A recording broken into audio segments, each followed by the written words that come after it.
co-chair the budget. We'll go down, introduce council members first, and then the staff people.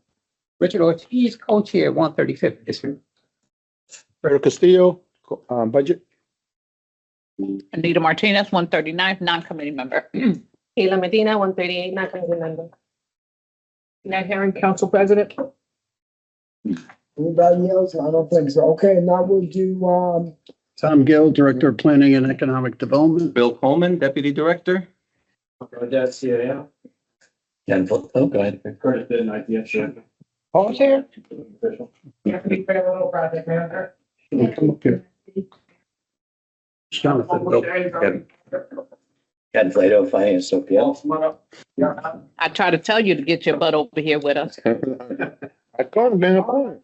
just introduce yourself. Ashley, legislative director. I think we got everybody, right? All right, we're here for, Mr. Gill and his team, tell us what, some good news.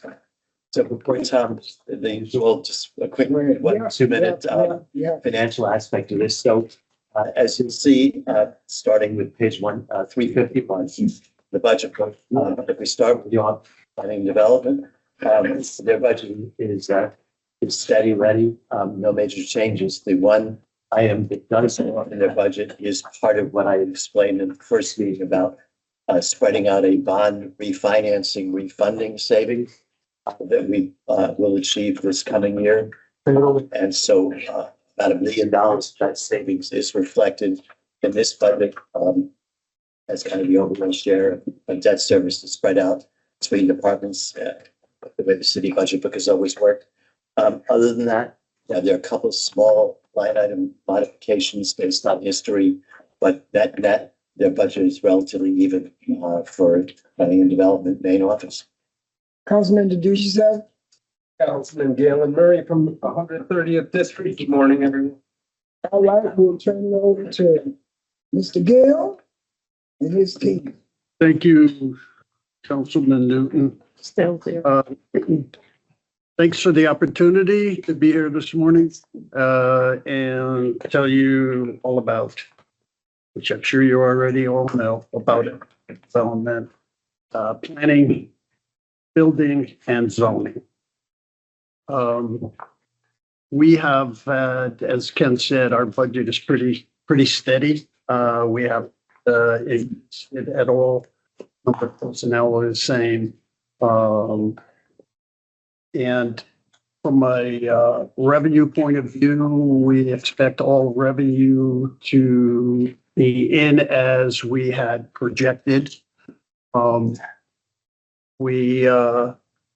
expenses are in line.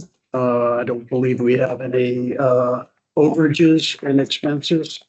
And one of the areas that has seen tremendous improvement is the building department.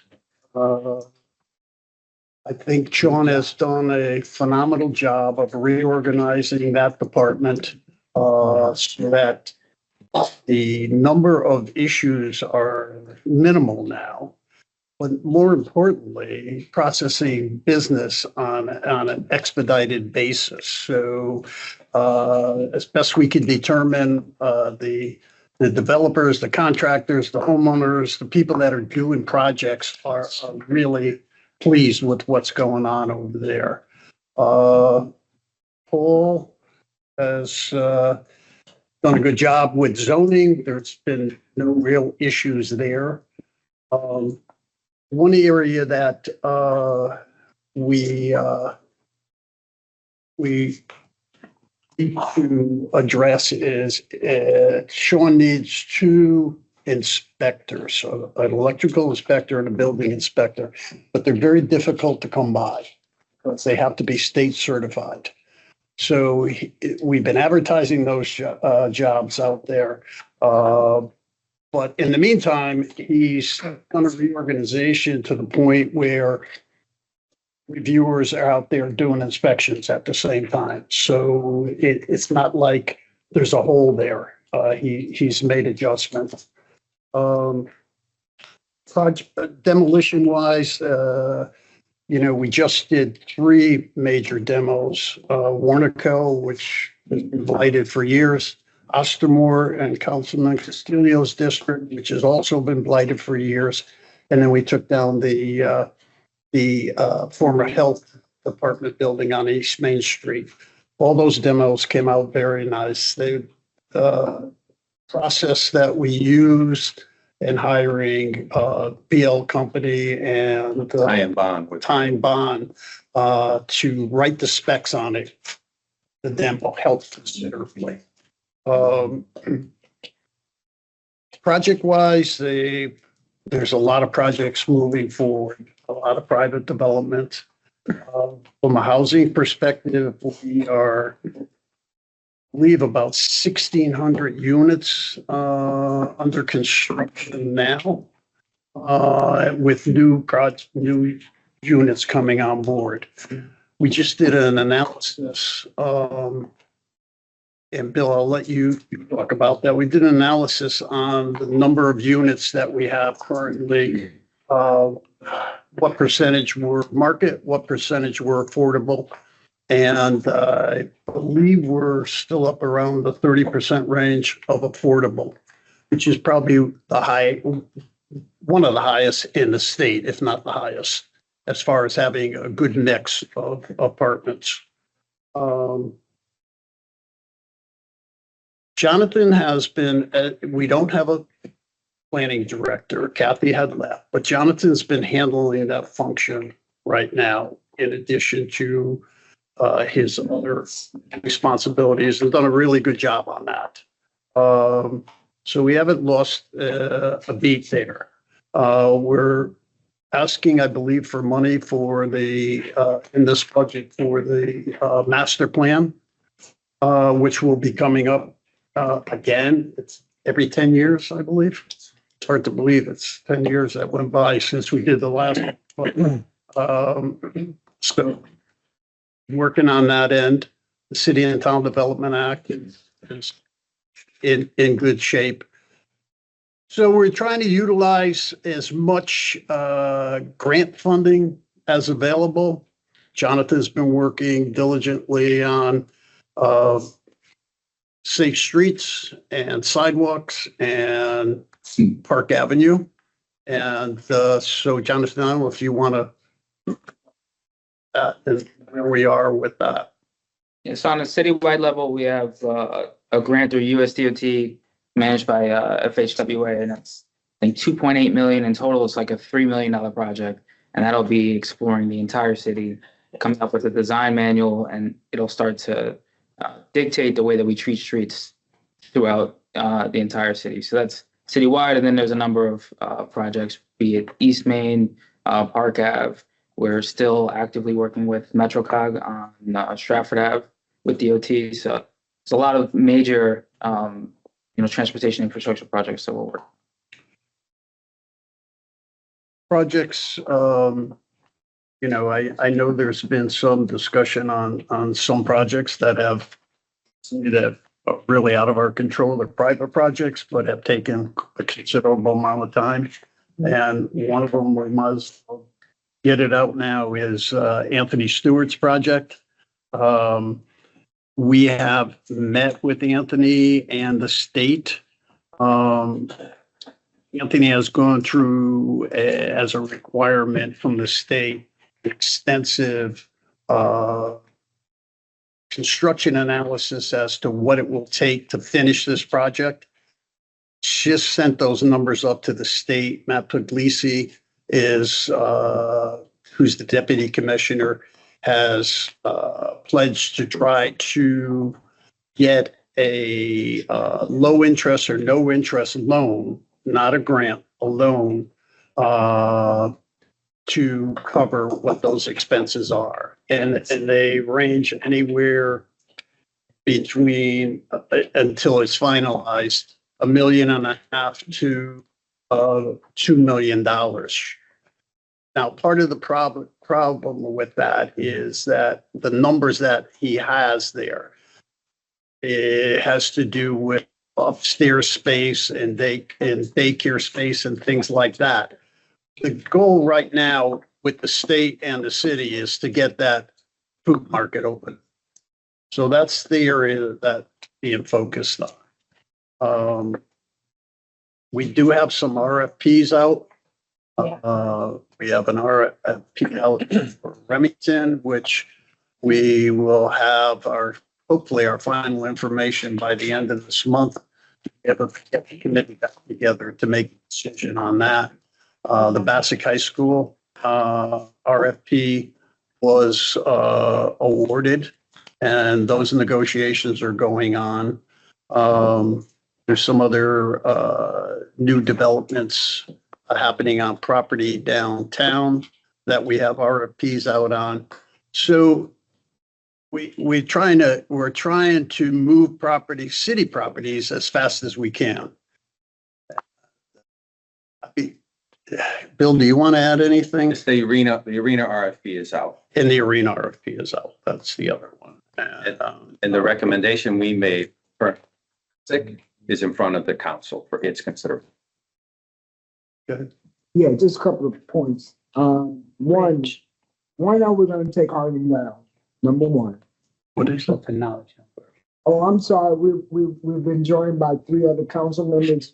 But y'all introduce yourselves, please. City Councilwoman Michelle Lyons, 134th District. Lorette Dubak, Councilwoman 134. Brad Hodges, Councilman, 6th Committee. Sorry. The Harding site. Are we going to knock it down because it's a blighted area and I'm tired of looking at it? Okay, and I think it's unfair. It's been saying you already know what the school wants to do, but we are in charge of that building. And our hope, if you guys are looking at knocking that building down, clearing that site because it's terrible now. And you shouldn't have to stay up there 5 years, 10 years for that to happen. My other point is on the bid going out for the arena.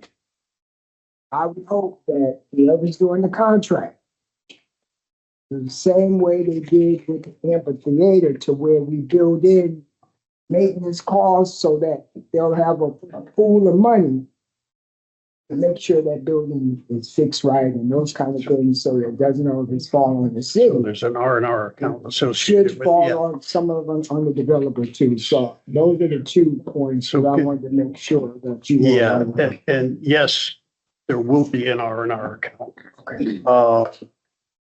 Let's go back to Harding if we could.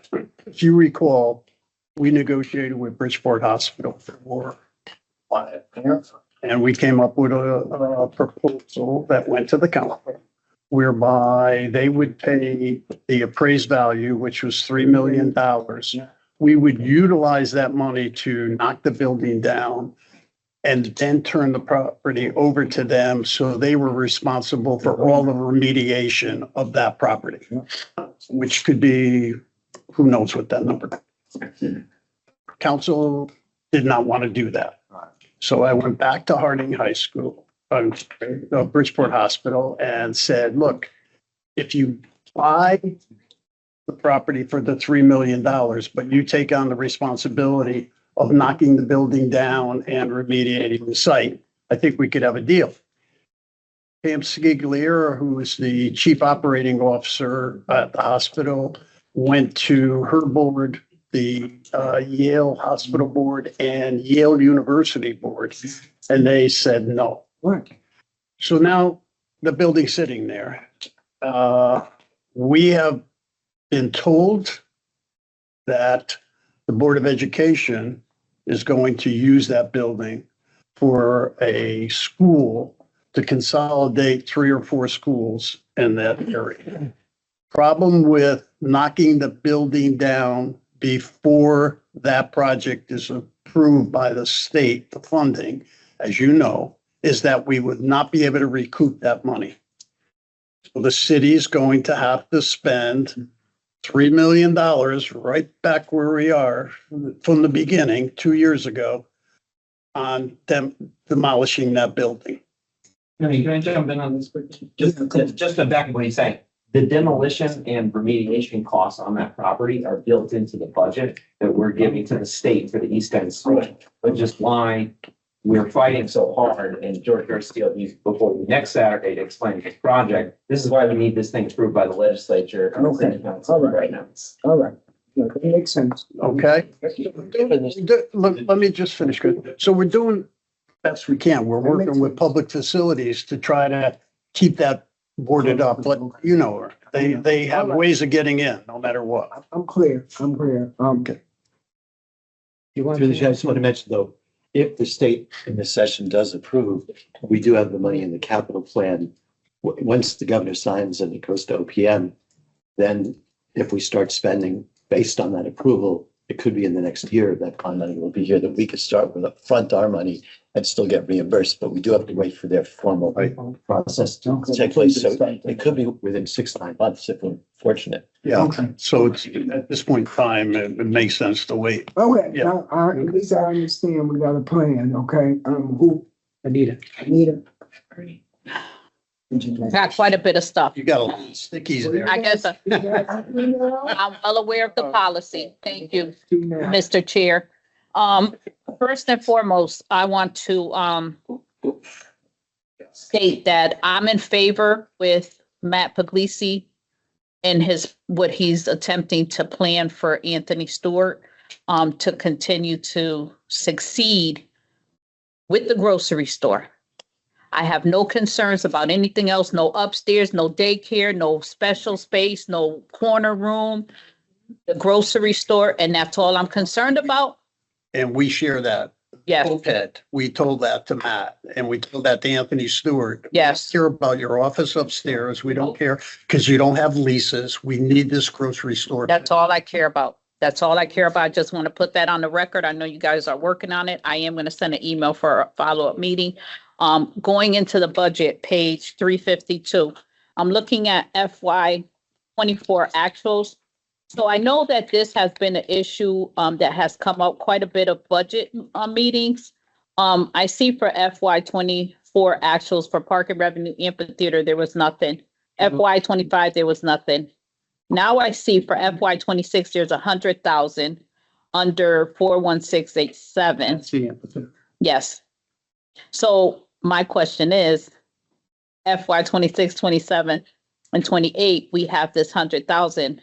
What happened? I think we took out the arenas at this point in time because we don't know what's going to happen there. No. I'm going back to FY 25, 24, and 25. We didn't have no revenue. They had revenue in 24 and 25. Not on here. Yeah, but I think what happened was it was booked to that same line as the red, but this year in 26, I believe it is going into the right. I think our monthly reports, I'll double check that on either, but I'm pretty sure we're up to about 60,000 this year in that line. So previously, it was just the way they allocated it between revenue lines. Right now, as an example, the revenue for the amphitheater is year to date is 92,551 for parking.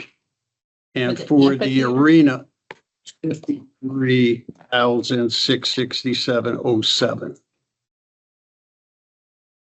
Okay, I don't know. I'm See a little bit off.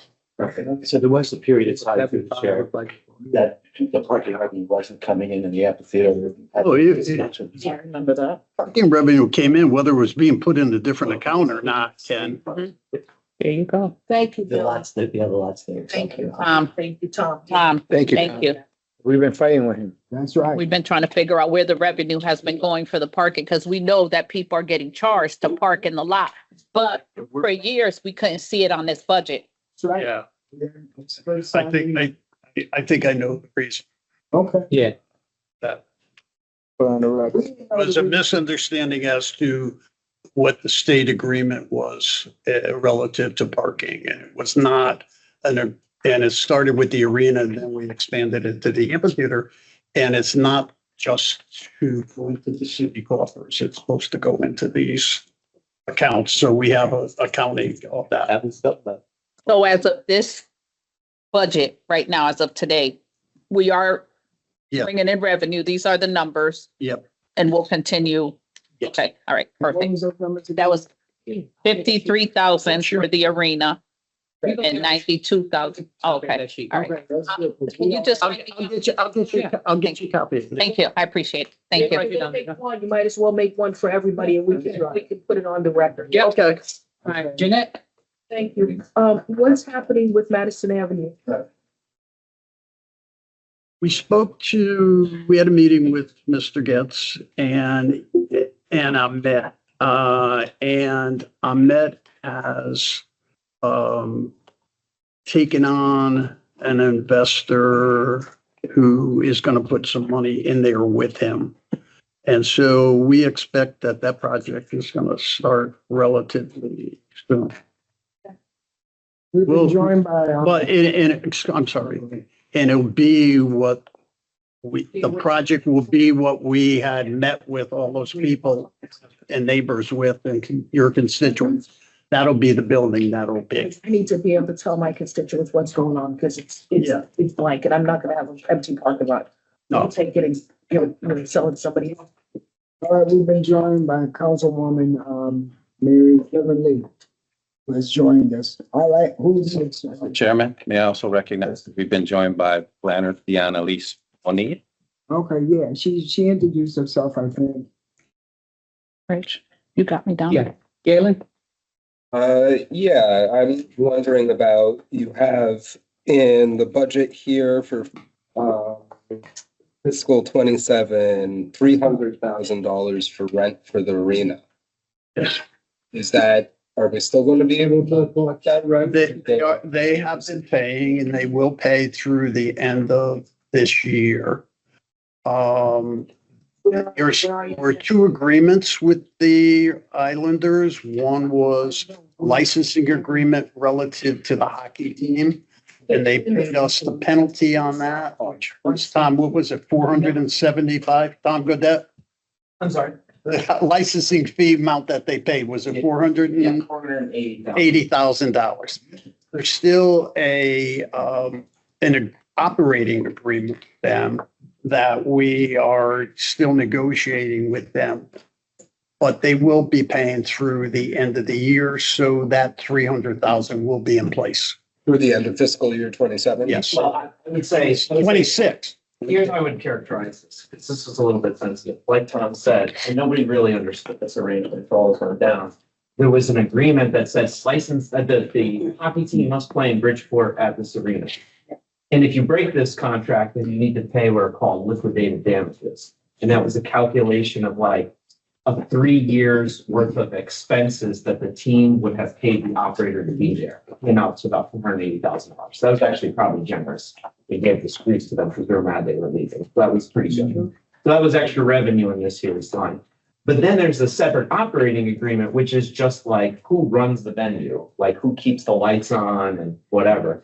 And we said to them, there's no way for us to get out of it. Like they wanted us, part of letting the team leave and then breaking the licensing agreement, to also cancel or change the operating agreement. We said, no, we have no authority to do that. We have to go back to council. So this is where we kind of stand, which is we're like, okay, we understand the team is left and you would like to see a transition year. They only have a couple of years left of this lease.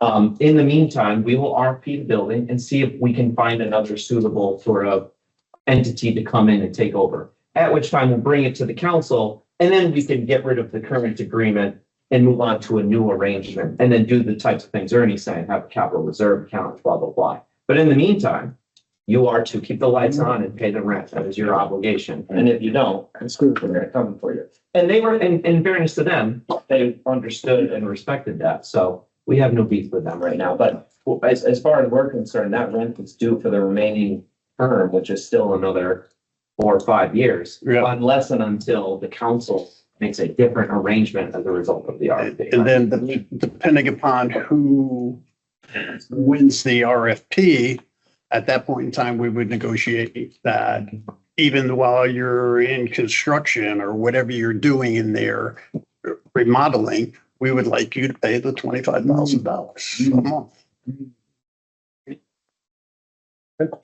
One more question while I have the floor. On page 358, you have this table of service indicators by type. One thing I'd like to note is just the increase in number of grant funded projects seems to be increasing dramatically year over year.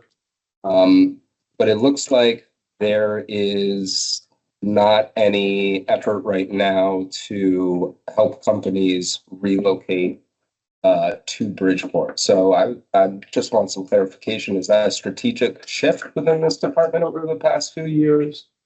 Can you just explain those priorities of where this office is focused? Help with that too, Tom.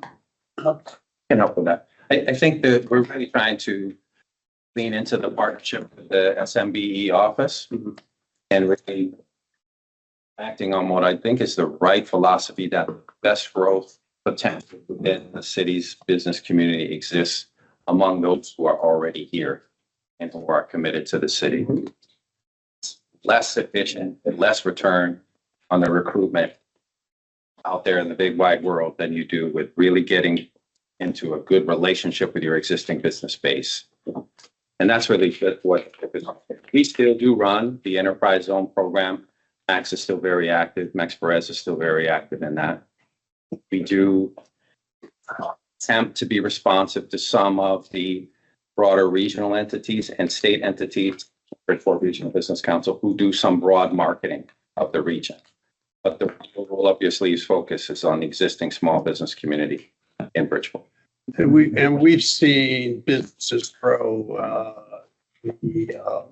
Hornblow is a perfect example. They moved in, they were gonna do a limited amount of repairs. Now they employ 75, 80 people there, and they're adding new space to accommodate all of their maintenance on their ferries. We got a little known company over in the East End that makes croissants. Yeah. And they now they started as a small company. They now employ 400 people over there, and they ship their product all over the United States. So what Bill is saying is right. You need to have and pay attention to the existing businesses you have, because it makes no sense if you put all your effort into recruiting a business and you got 2 or 3 leaving. You wind up with a negative. Thank you. We've been joined with Councilwoman Denise, who just joined us. So welcome. I think next is Councilwoman Martinez again. Okay, so 41318, page 352, Connecticut Avenue rent. FY 24, we had revenue. FY 25, we have revenue. I see FY 26, 27, 26, 27, there's no longer any revenue. Kick them out of. Okay, all right, so that answers that question for you. I just want to piggyback on what Bill stated with regards to the question. Actually, let me go to the DOT design 2.8 million citywide projects, Metro Cog, Stratford Avenue, DOT. I want to talk about my district. I think that as elected officials, as we sit at this table, we review this budget to vote on what departments need. I think as elected officials, and I'm speaking for my colleagues and myself as a whole, all departments should respect the elected officials of each district, and we should be included in any and all projects that facilitate out of our districts, no matter how small, big they are. We have been left out of a lot of projects in our district. We're not communicated to about what's going on in our district.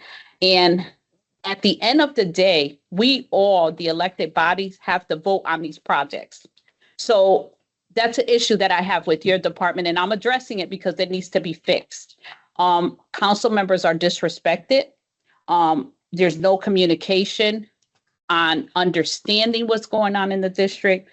I as well want to elaborate on small companies that are getting thrown to the curb and not being supportive by OPED. Their projects are in the back burner.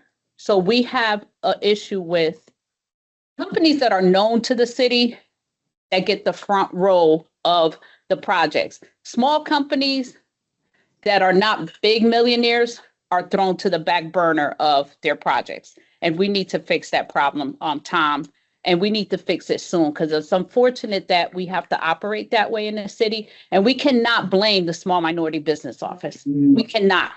We cannot. At this point, we can't. We tried to incorporate them more in our business.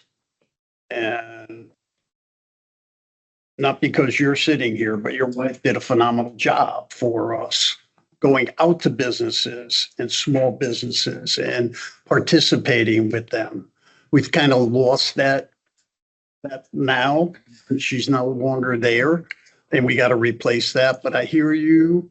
And, you know, not that it's an excuse, but we are stretched to the limit. And we understand that we need to maximize our people and they work 24 hours a day. That's what's up. But I hear you also about communications, and we have had that conversation recently, that whether it be a public hearing, whether it be just meeting with a NRZ, whether it be meeting with a group from whatever area, when the invite goes out, it has to include the council people from that area. And it should include the council president also. Thank you. So we will do that. And if we don't, I'm sure I'll hear from you. Thank you. We'll try to make that effort to make sure, even if it's not an invite that's being sent out, but let's say Bill is going over to meet with the state on Anthony's project, let's say, he could send you an email to you and Ernie that says, hey, by the way, the state's coming down. We're going to be meeting at 9:00 on Thursday. Thank you, Tom. Thank you. I just want to make sure that the small companies get the Yeah. same respect that the big developers that we have here in the city are getting. So thank you. One thing I am going to say, Council President. Yeah. I'm going to say, Hold on, Denise. I want to say this, our council president made it a big thing. You know, there, Bill, when we talked about this. And that made it very clearly that you have to, whatever you go in everybody's district, you have to include the council members. You made that very clear. I don't know how it got misconstrued. I do not, but she made a big effort on that. He was in that meeting. I was there. So then you know that it happened. I made that very clear. Y'all shouldn't go any further than that without including them. We hear you loud and clear. If I can't piggyback, it happened yesterday. As you know, we have liaisons to different committees. I have the downtown business. I'm sitting in a meeting yesterday, and I hear all these great plans for Pleasure Beach. And I'm looking like, what the? I had no idea of all these great plans for Pleasure Beach. And I'm saying to myself, when was Anita and I supposed to find out about it? So sometimes, Ernie, what happens is everything seems to like come out of OPED. But that project is not OPED's project. We had nothing to do with that other than we got an invite to a meeting. But it's economic development. So, but it's not. It's a conservation project. And so I think what you're telling us, you need to also tell other departments. That's So all I'm that, saying, yeah, because I was blown out the water like, yeah. what? Who? And nobody knew about it. Our council president, but let me recognize Councilwoman Heidi Neves, who's here with us. Tom Joined us. and Denise. And I did Denise already. Okay, I think I hope you're hearing what we're saying here. You know, I've requested OPED to make sure this council knows everything that's going on in the districts, because, you know, we're not gonna keep on doing what we did in the past. But now we're talking about conservation, we're talking about other projects and I'm gonna say it, we've told you before, you're the CAO of this city, and this stuff has to stop here. We have separate entities that are making deals all over the place, and half those deals are failing. We don't know about it, and then we have to kick back. We shouldn't have to do this. We're supposed to work together hand in hand, and we're not working hand in hand. So please address your duties, and we won't bother you. I'm good. As someone who talks to most of you almost every Yeah. day, I know what it means to communicate with you all, but you know, You do it. if I had full control over everyone in city government, you know, that'd be a different story. But I hear you, because it's my job to keep everyone in line and to do Why you that. get big bucks? Yeah. Michelle, Okay, and the question, Hourly rate, Tom.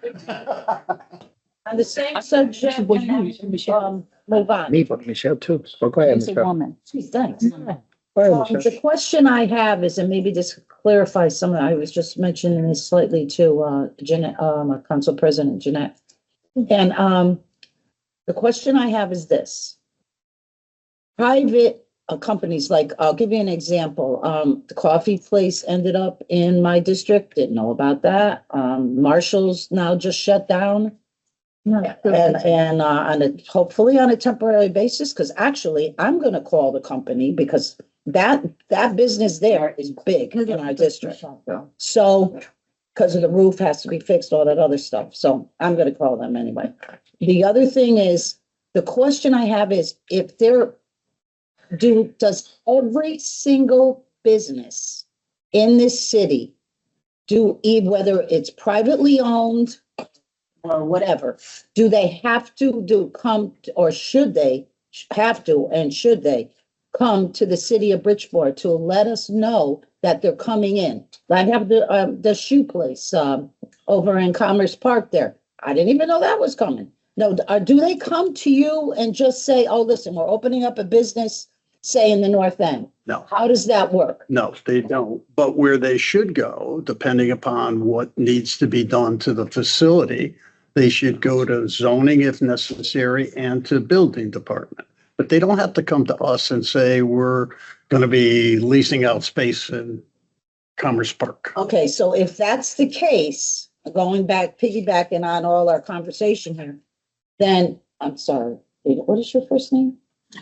John. Hey, Mr. I Sean. guess you don't communicate with that district, Sean. Right. No, what I'm asking is because, you know, their building department's a busy department, so is zoning.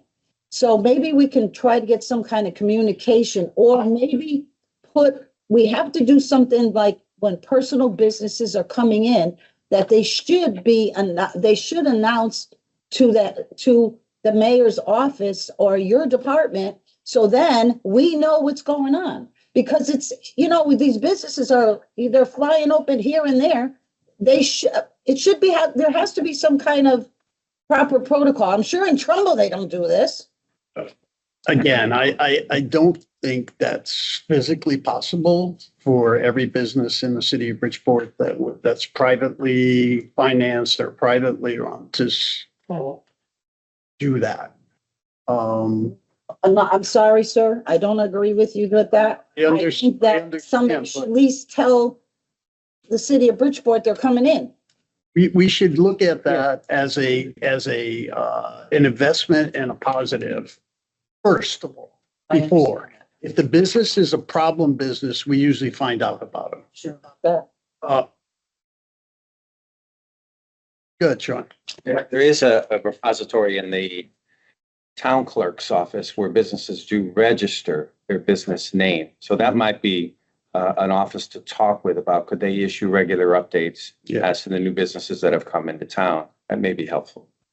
Heard good things about this, John. Sean, go ahead, Sean. Of course, new businesses coming in, occupying a new space or changing the use of a space, they all start with zoning. So they will come in and they will start a change of occupancy or a change of use.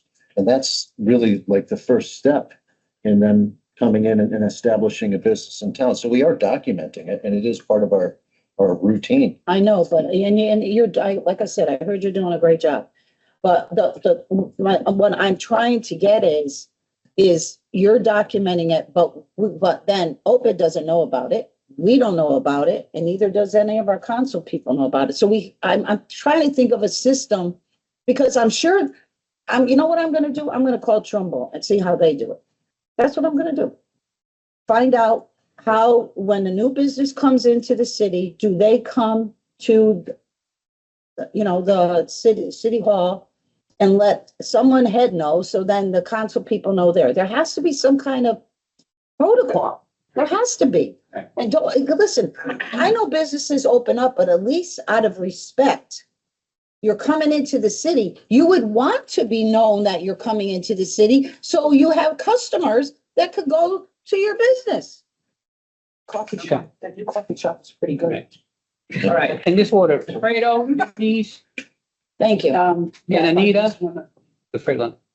Yes, I just want to say, And then you you, know, and then thank you, Nita, Beerly, then for Gail. bringing it up, making all of us inclusive with this. And I also want to thank Jeanette for going to Tom and them in regards to, making sure that the information is gotten to us. And the next thing that I do want to say is that we need to get it on time, not just gotten to us. We don't need it to come to us the day of or the morning of. We need to know about it the day before, so that all of us that are in our districts, if we need to be there, we can prepare for that. That's one of the things that I need to say. And then, last thing that I want to say is about the fuel cell that came up over there in our south end.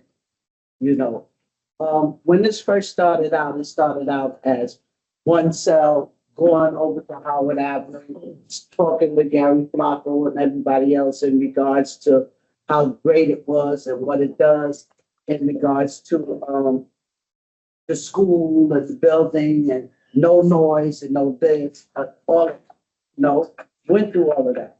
When I came off of council, I don't know what's transpired during that time, but I know that thing that's sitting out there now doesn't contribute anything towards my district. The service to the two schools or whatever that they put about, appreciate that, understand that, but we got more schools in that district that they also need to be servicing.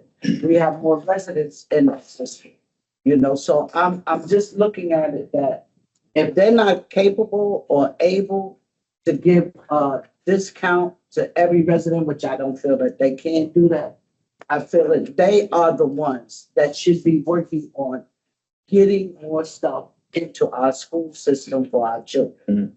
I am totally adamant about that. Just don't come into this district and build and do whatever you want to do and not do anything for our children for the future. So this is where I'm coming at with them in regards to a benefit agreement. If you're there for 20 years or you're there for 25 years, I don't know what happens after the 20 or 25 years. But I know during that time that you are there, that you need to be making sure that our schools, our children, whatever that we can do on that agreement, that we would be able to do for them 20, 25 years. I am not blaming this on OPED. I'm not doing this because of the simple reason is that I know that this is not what it started out to be. Now, where it has ended up back with new buyers and everything else, I'm just trying to figure out why we didn't get the information in that district about all of that. They did not negotiate that That's transaction. I think that thing's a monstrosity where it is. It's horrible. And I know that our office and Tom Gaudette's office are working with new owners because they flipped that thing, the two people that built it, to some other entity.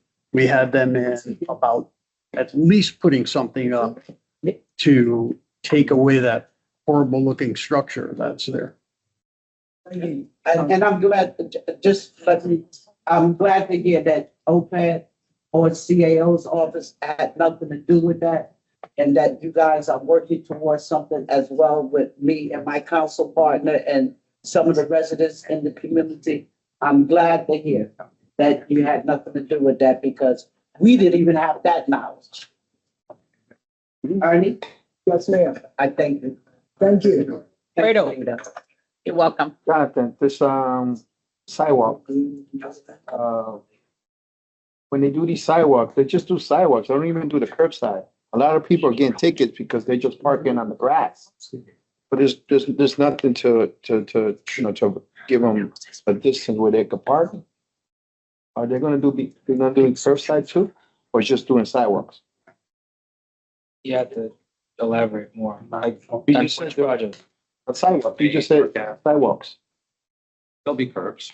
Yeah, there'll be curbs. Or just doing East Main Street, you doing Main Streets, that's it? That's what you said?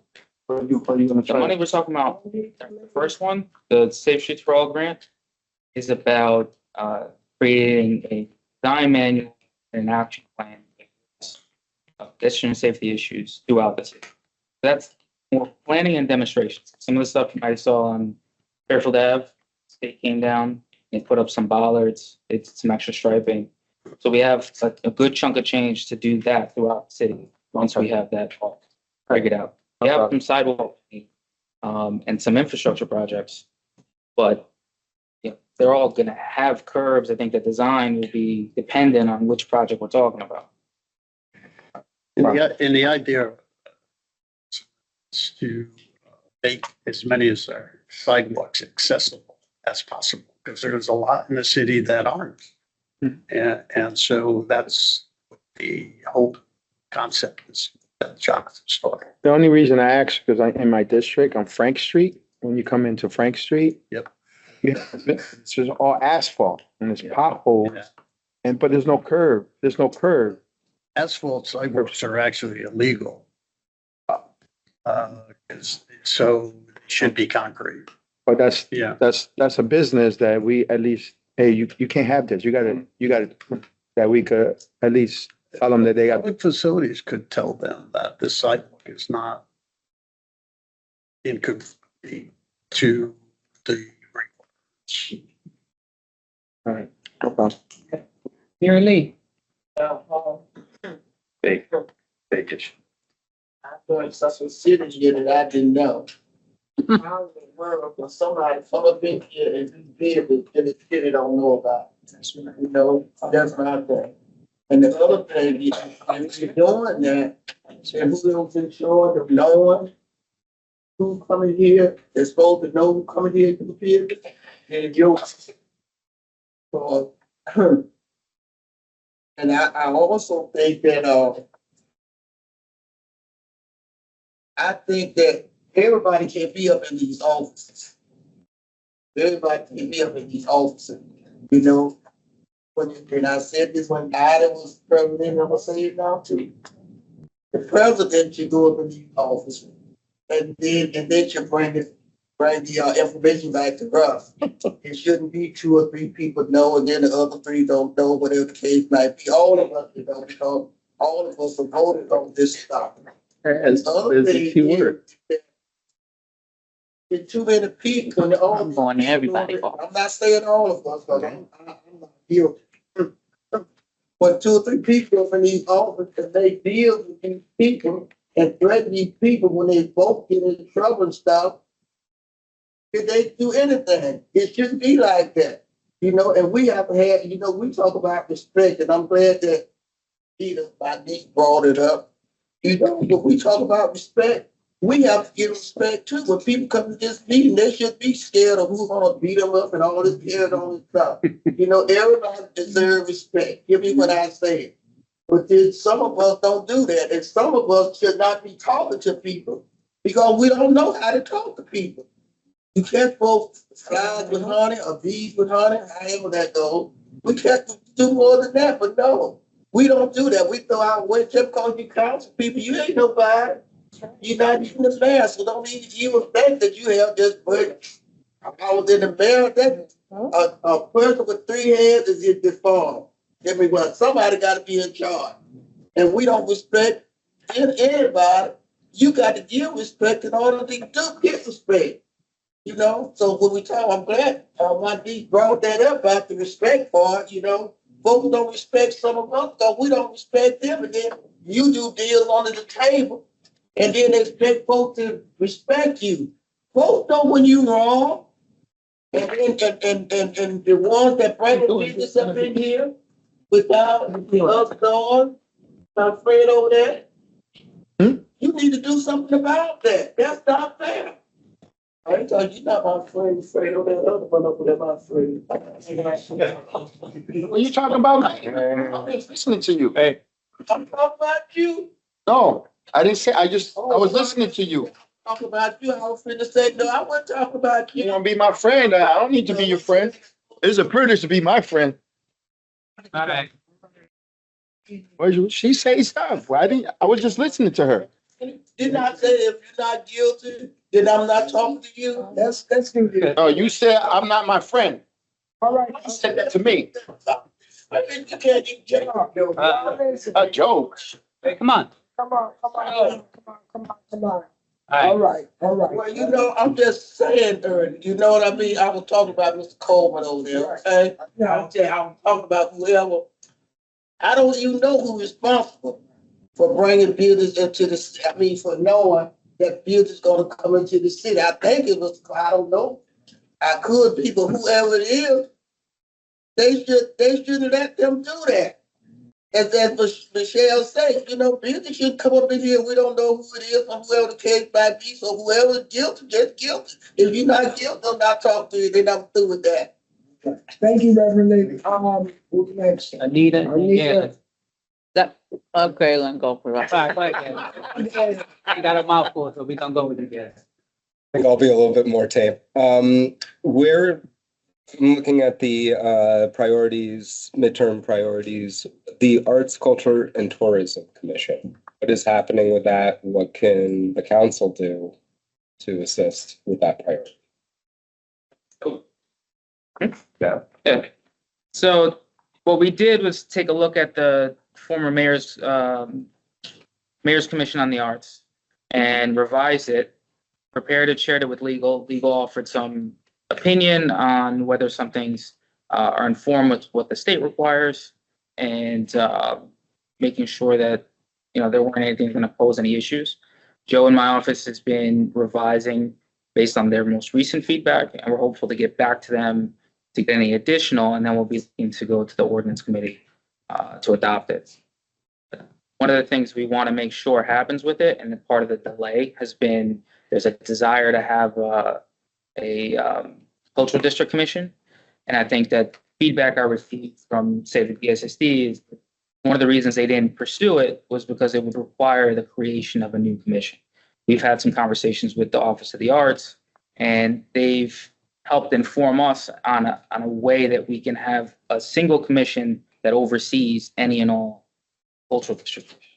And this way, we don't end up with a bunch of duplicative functioning boards. So this format we have right now has been essentially blessed by them. Now we're working with legal, and hopefully we'll have something again that we can pursue. I know there's a desire to do something in the south end and obvious in the downtown, but I know that there's also some thoughts about doing something on the east end too, because you got AmFab and another of arts centers over there too. So we're trying to make sure we have something that's as functional as possible, that once we launch, we're not trying to, we'll be able to streamline operation.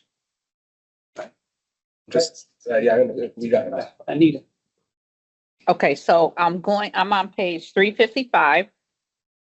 I'm going over the program highlighted project. So under 2026, 2027 short-term goals, we have to be achieved within 1 year or less. So Mount Growmore is on here. Mount Growmore has been a project that has been ongoing forever and a day.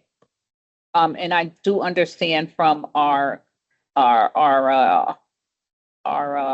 NRZ and Debbie Sims that we're nowhere close to fulfilling this as of yet. I guess DEEP was there just recently replacing the damages that was done by the individuals that go to PC Metal. They had to replace it. DEP very upset about the money they had to spend on this. There's some other stuff, some other issues there. So My question is, why do we have it listed under short-term goals if we still have a long way to go before a year? I mean, this has been going on for some time now. So the specific, you're right, it's a bigger project, but the specific short-term goal listed in this budget presentation is that we will commence the site work. We will begin, we will turn the dirt. You will see something physically happen on the property this fiscal year. And as to where we are on that, we meet weekly now with Debbie and Karen. We work with a group called AECom, which is an environmental and engineering firm. They're taking the site plan that was developed out of that EPA charrette, you may recall from last summer. Mhm. And we are asking AECom to develop the bid specification, the design, the contract documents that we can put out on the street, hire a contractor to come in, trench the utilities, raise up the site a little more, build the concrete pad, stub up the utilities upon which the containers will sit. That's the work we're going to be doing this year. Okay. When are you starting? Because we're in April. I think we are about 3 months away from getting the bid on the street, which means it'll be late August, or late autumn rather, when we get started in the work on the field. So then we're looking at winter and you guys can't do nothing in the frozen soil. So it doesn't look like we're doing anything this year. Well, not necessarily. We'll see. I mean, I want to do better than that, but I'm going to give you my conservative estimate. We can do work in the winter depending upon the conditions. All right. I don't see the Seaview Avenue boat ramp on this project. Public facilities. Okay, public facilities. Okay, you're covered on that one. Now, I don't see. Okay, here, Stratford Avenue. Nope. Stratford and Seaview, we talked about that. Communication with that. Johnson's Creek, complete design permitting and bid specification. I know Johnson's Creek has been a long-term project as well. What's the time frame we're looking at that project? Because that's in our district also. Yeah, so that's listed in the medium term as of 1 to 5 years. Mhm.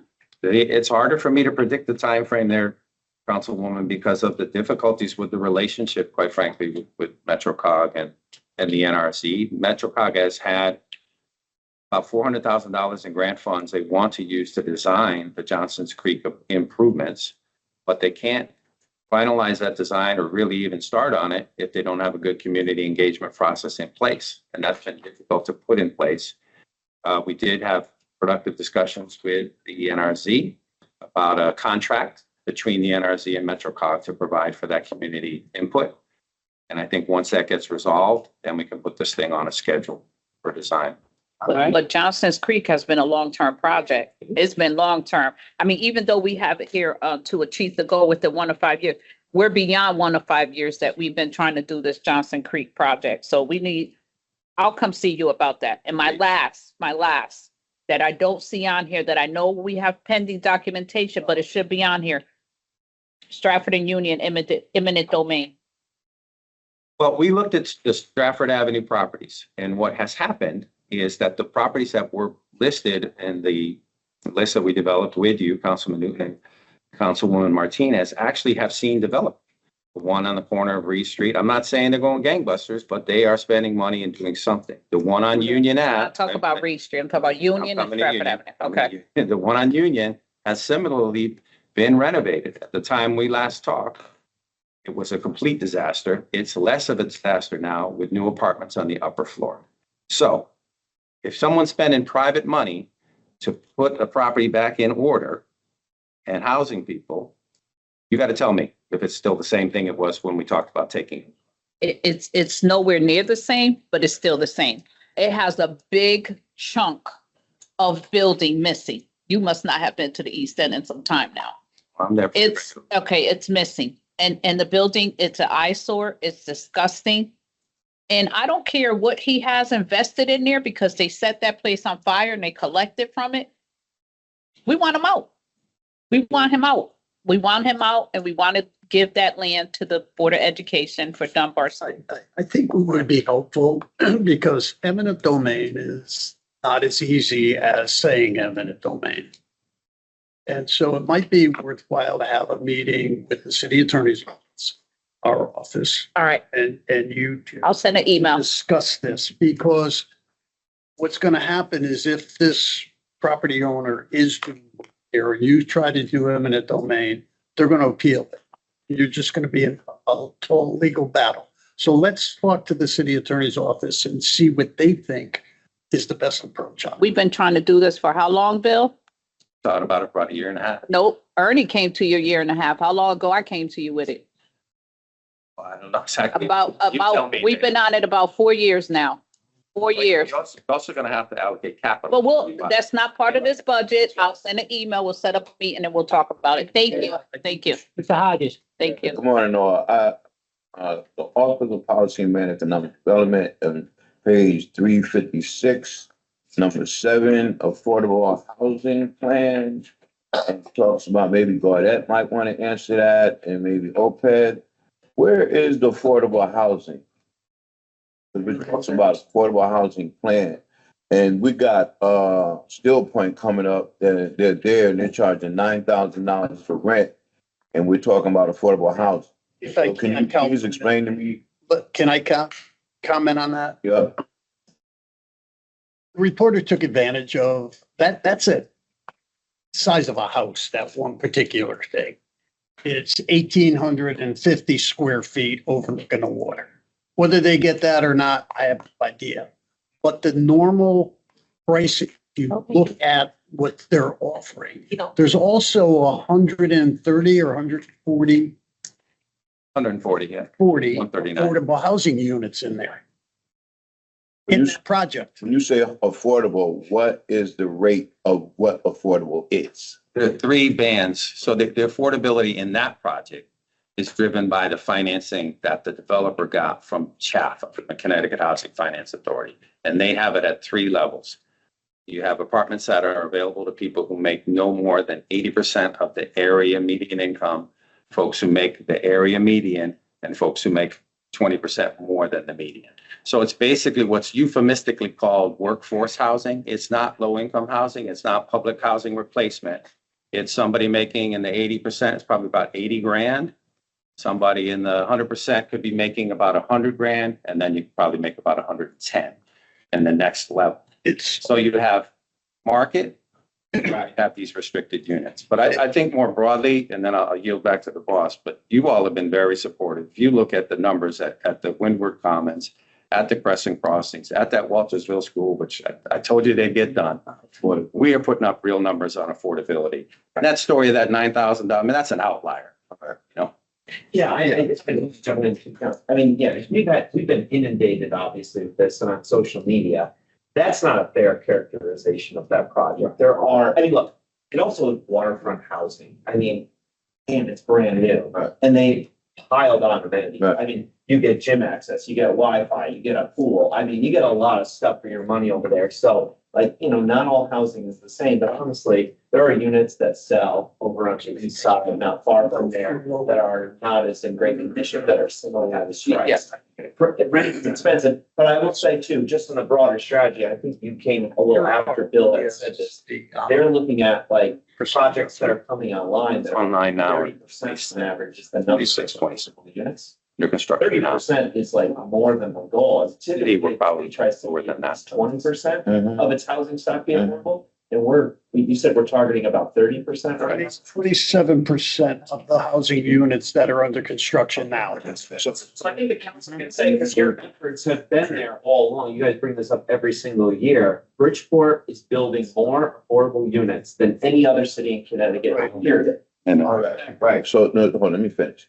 So, my understanding what market value is, right, is different, is market value different from affordable? Oh, sure. Right, so they're making this affordable and not market value. Because if you're talking about market value, we're talking about the income of Fairfield County, right? So we're talking in Fairfield County income is like 85,000, right? This is a mixed use project, so you have market rate and you have affordable or workforce housing. We have other projects in the city right here on John Street, 100% affordable. Okay. And Crescent Crossings, this in their second phase of Windward, 100% affordable. And now they're moving to other phases down there. So Councilman, we are cognizant of the fact that when someone comes in, we try to get them, if they say, well, I want to just build an affordable unit. If they don't ask for anything from the city, we can suggest affordable, but we can't require it. No. If they ask for something from the city or they get state funding, then there's a requirement that they have to have affordable. So And we, even within those projects, it's not like a one size fits all approach. no, it's not. Even within like a building that's 100% affordable, they say, there are tiers of people that live in those buildings. And, you know, I think that's a smart strategy. We also, I think everyone has moved away from the old school model of like having, like some of the complexes we have in housing authority, for instance, like the Green Home, Trumbull Gardens model, that's all outdated, right? You don't want everyone that's on a housing voucher just concentrated in one place, right? And give everybody quality housing with open space, and you have sort of mixed income models that make for better schools, better neighborhoods. So, okay, then that, so when you talk about different tiers of income, I understand that. So is that getting out to our constituents in the city that these places have tiers and how they might be eligible to meet the criteria of the tier? I think in the case of Steel Point, I think they published every apartment and what the rent was, and it got down to the workforce housing and so forth. So it's all in there. Unfortunately, you know, the newspapers like to sensationalize things, and they have this one apartment. Who knows if it'll ever get rented or not? But that's what they focused on. And they didn't. I guess. And like to your point, That's our city council. typically reach out to like the leasing. Yes. Like if you were to go into Windward Commons. Right. Yes, those are. They typically have like an office where you say, hey, I want to rent an apartment in there. Right. They look at your income and tell you whether you qualify under the guidelines for one of the affordable units or not, or which type of affordable unit you qualify. So my thing is, as a city council person, is there something in place that we can have these developers and these owners of these buildings give us something that we can give to our constituents so they'll know that we're eligible? Because my big thing is that as we are building, and we are building in our city, but a lot of our constituents feel that they're being left out. And they feel like gentrification is coming. Whether it's coming or not, they feel like that I talk to all the time. And so if we have something in place on tiers that they would at least understand that I have to meet this benchmark in order to be able to live in this place, right? I think we can certainly work with the developer. What happens is as they're under construction, they have a target that they say they're going to charge for rent. Once it's completed and they start to put it out, that's where the real rents are. And we could certainly ask the developer for listings because it's to their benefit to have us help them rent their apartments. All right, Taylor. Thank Yes, I'm going back to the sidewalks. As I've been walking around and talking to people, how do we communicate to the people within our communities? Because there's a lot of people that I've spoken to that said they've been asking for their sidewalks to be fixed for years. And it's the same thing over and over again. But then as we're going through all of these meetings, there's sidewalks that have lawsuits on them that still haven't been fixed and have an all lawsuit. And how do we prioritize? You want to answer that, Ken? You know, I could help on this because facilities somewhat manages the regular sidewalks or they manage do safety, you know, bike lane, all that kind of stuff. They do, the city attorney actually is going to be working, they're going to be coming in soon and they should get asked. But they have a list with the city attorney of those kind of sidewalks that they know they're behind.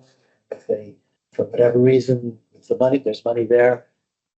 The bids went out, so they're, along with the paving, they're hoping this is the year. I mean, they've got about 30 or 40 sidewalks where claims have been issued, where they still haven't made repairs. They've got that list. They're supposed to be doing it this year. So I think we need to ask them that when they come in.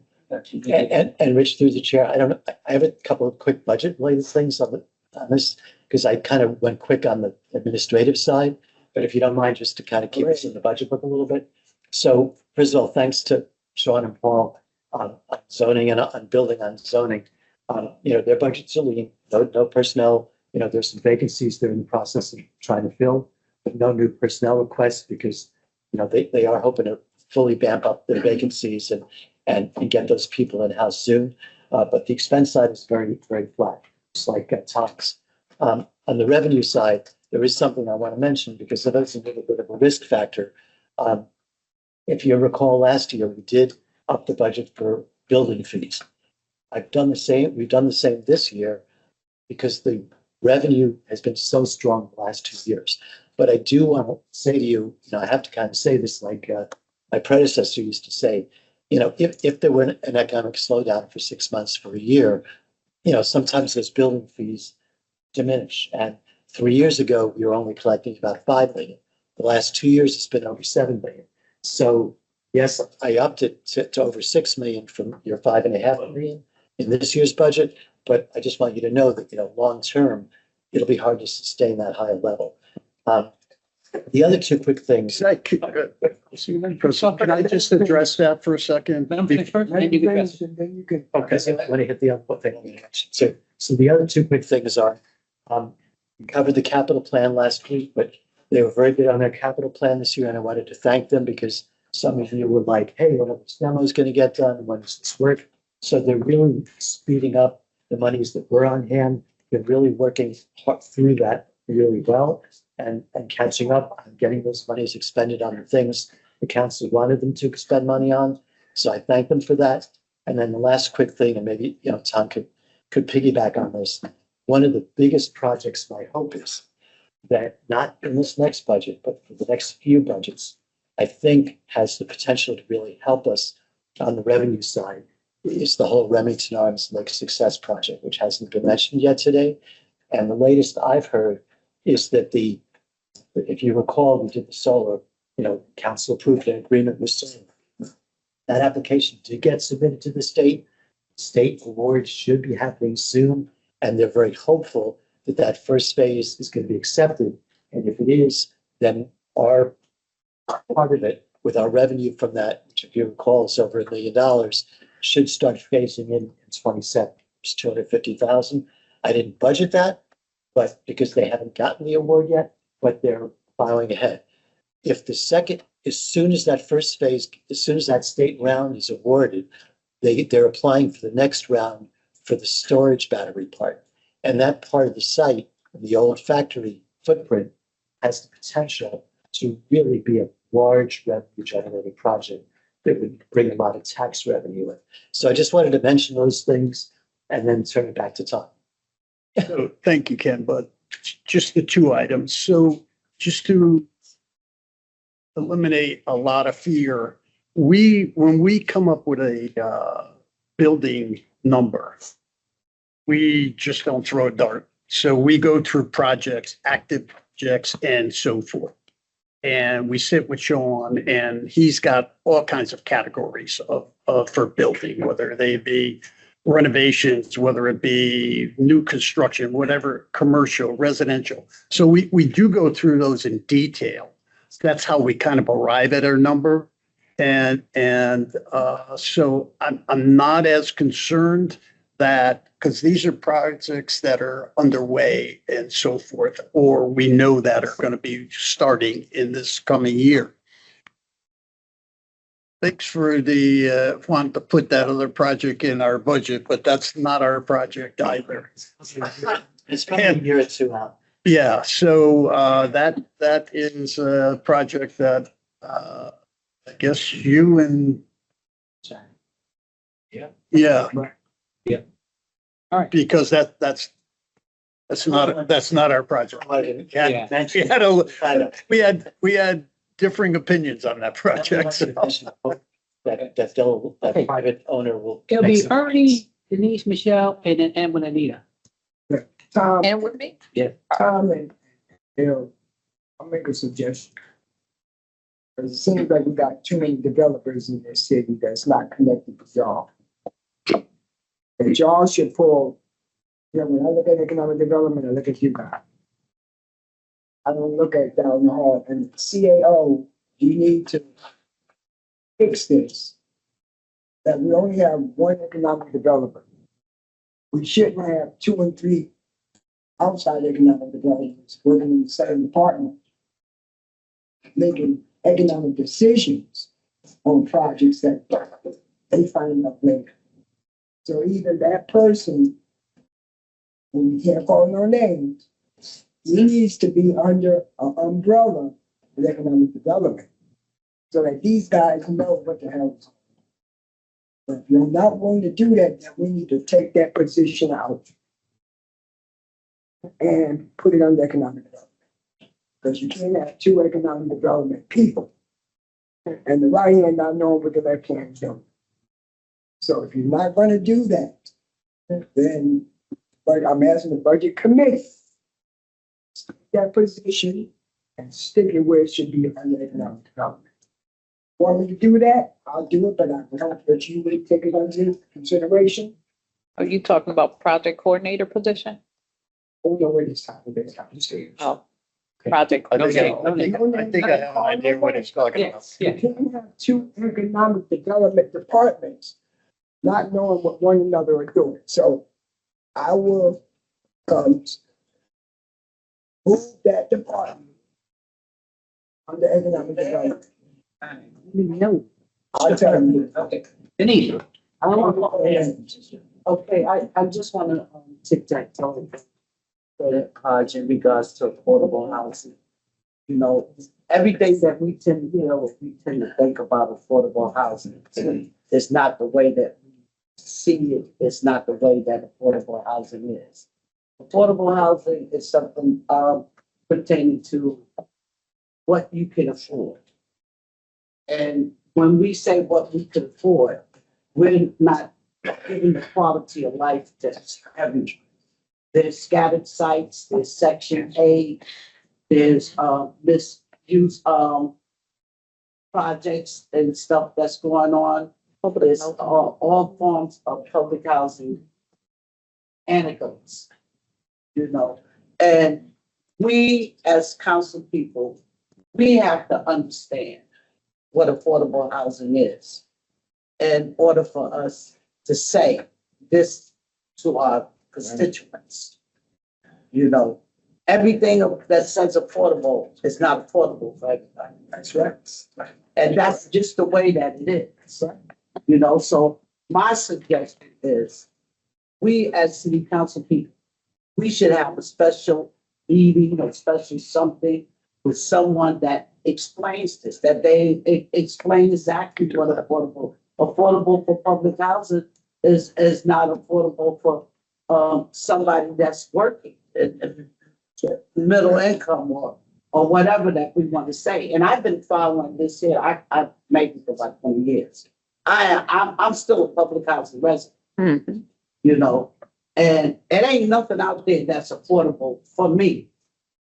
You understand? Because I live on a fixed income, on the Social Security, and there's no way in the world that I can pay $1,500 or $1,800 a month for rent. I will fall in the same category as call Anita and tell Anita to give me something subsidy, because that's how hard she is for that one.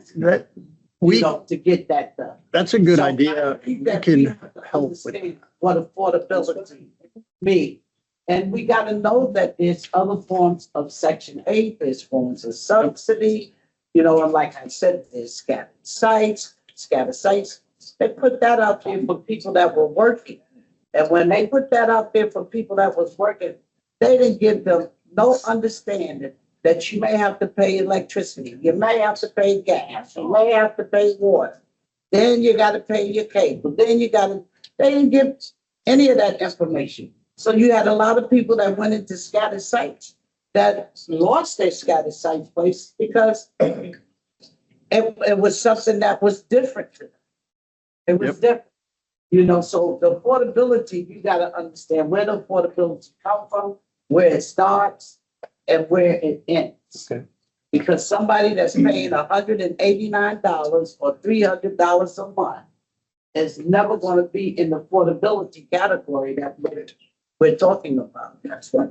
They're not gonna be there. Yeah. So I think we gotta understand what affordability is and before we, start moving into a different territory. That's all I want. Okay, thank you. We're gonna try to bring this, because we still got one more person, and I know some people want to get up to the high schools with the delegation, with what's going on with the state. So Michelle, Yeah, I'm just gonna make a quick statement in reference to all this, and that's it. There's an article that's in the news, that just was put in the newspaper about rents, okay? About their dropping of rents based upon people not being able to afford to go to the movies or whatever. So that goes with affordability. But there's also an article about, that they had mentioned the towns, but Bridgeport actually went up I think of 1%. So we're actually out of all the towns, we were in the better place. So it goes to show you, people are moving in to Bridgeport, and the rents are really actually up here more than they are anywhere else, okay? So I just thought I'd throw that out there, because Mr. Hodge, you could look for the article, I find and send it to you. Because I know you were asking, we were all talking about rents and stuff like that. So I just want to say there was a big article in the newspaper. Am I correct? to say that? It was a good article too. All right, thank you. That's all I wanted. Anyone need it, that's it. You got to me finally? Yeah. All right. Okay, so I want to go back to the sidewalk. We have money in the sidewalk program, right? But what we don't have clear, and this is the city as a whole, is that the city is responsible for sidewalks. Years ago, I believe it was under Fabrizi's administration that we did the sidewalking with the bricks and the trees and the tree crates, right? So since then, those trees have rooted, the sidewalks have lifted, those bricks, I mean, we even have it at Dunbar School. I mentioned this the other day to George, are falling apart. That's not a homeowner or a property owner's responsibility. That is the responsibility of the city of Bridgeport. And at some point, as we discuss this budget, this needs to be discussed with the legal team, because the legal team needs to know this when lawsuits come before us, because we have staff that are supposed to be out there looking at these sidewalks. But I know as an elected official, I'm always submitting these and nothing seems to get done. Okay, so we have money for sidewalks and the sidewalk project isn't out the bid, whatever the case may be. But when we talk about the sidewalk project and the bids, the city already has selected areas that they're correcting sidewalks. This is not a sidewalk line item for items such as what I just discussed. That's one. Ken mentioned something. Not the key. The sidewalks are public facilities. Yeah. Yeah. Period. I know, but we're talking about sidewalk Yeah. money. Yeah. So I just They got- wanted to add that on it. Yeah. Yeah. Ken, you were wrong on talking about the building fees. I'm gonna tell you why. As long as somebody continues to come in this city and build and remodel and add to the houses and do any work, this man right here and his staff can continue to find people. That's right. What I recommend from my council colleagues is to get this man's telephone number, put it on speed dial, and when you're driving through your district and you see someone putting in windows, siding, a roof, porches, steps, no matter what it is, call him. That's $1,000 to $3,000 fee automatically. And that's what I do in my district. And we have been very successful in getting that money in. So I have to say that you're wrong with the building fees, because I think that he's been very, very proactive in bringing in thousands and thousands of dollars into that department. And I know that Paul may not like this and then Sean may not like it either, but I think that we should merge zoning and building as one department, because they work so close together in everything that they do, instead of having two separate departments. That's my recommendation. I believe they'll be successful. I know Paul is probably ready to retire, but I think that we will get more stuff done collaboratively. Collaboratively together than having two separate departments, because we could save a lot of back and forth if both of them are merged together. So my last, since you're ending with me, I think that we should do history on developers. And I say that to say this, and although we give developers tax credits, but if you all do the research on Robert Christoph Jr. and Sr., they have tons of development in Florida and other states. And if the man has the money to come to Bridgeport or even to Trumbull or even to Greenwich to develop, we shouldn't be mad at what he's bringing to the town, because he's beautifying the town. The properties are going to have tax. They're going to pay some form of tax, even though he has a tax break. But his vision is what they build. This is what his property looks like in Miami, Florida. Fort Lauderdale, Florida. I mean, they have tons of these. They are identical. So what he's bringing to the city is what his father and his vision are of what they build. Thank you for letting me have the floor. Okay. He's also very community minded Yes. as a developer. Right. Yes. Yep. All righty. All right. Yeah. Reverend Lee, next Reverend Lee, ask your last question, please. Come on, and then. Pepsi. She got a Pepsi. Okay. All right, Pepsi lady. Facility, I'm not gonna be long. Sidewalk, double dipping. The reason I say that is because when the city pays for the sidewalk, it comes out of the taxpayer money, right? And then come to find out too, then the taxpayer, the homeowner, had to pay too. So we double dipping, isn't that right? So we need to talk about that. Those facilities here, we gonna hit them hard on that. Yeah, don't you worry. You got it. No problem. All right. I want y'all to hear it. When we switch it where the homeowners ain't gotta pay, I'm getting reimbursed. With interest. All right. Okay. Thank you very much. Thank you. Thank you. Thank you. Appreciate it. I want that pass. I'm gonna email you. Don't. Yeah, you did. Yeah. That was actually a fun meeting. And I'm glad my favorite color is blue. Right? That's. Get out there. Yeah. Yeah. Do that. Tell us 1,000 words, but I tell you, that's what I send to you. Everybody's part of it. Thank y'all very much. Thank you all very much.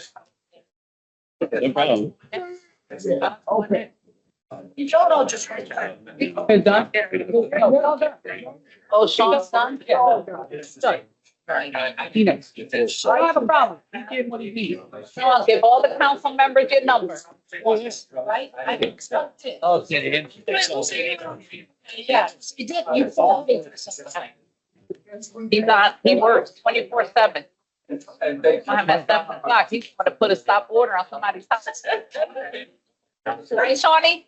7:00 at night, you putting stop orders out. Out. Burn him out. Yeah, he's good. That's my guy. Tom told me, I said, Recruiter. Sean. nobody there. They were. Well, the reason is because people get worried. Those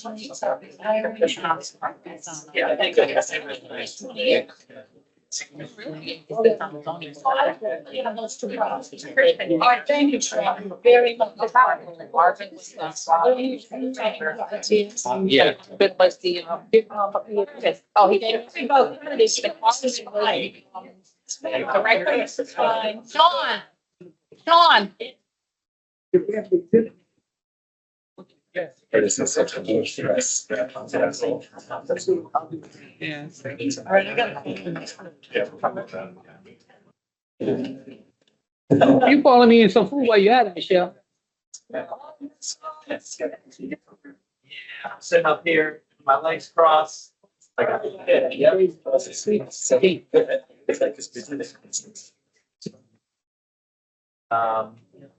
July 1st. All right, we gotta do one housekeeping piece. Bill, y'all gotta go out. Have y'all conversation on the hallway before we get to IT. We should have extended it. Yeah, We make sure everybody see that. we got 4 on the floor.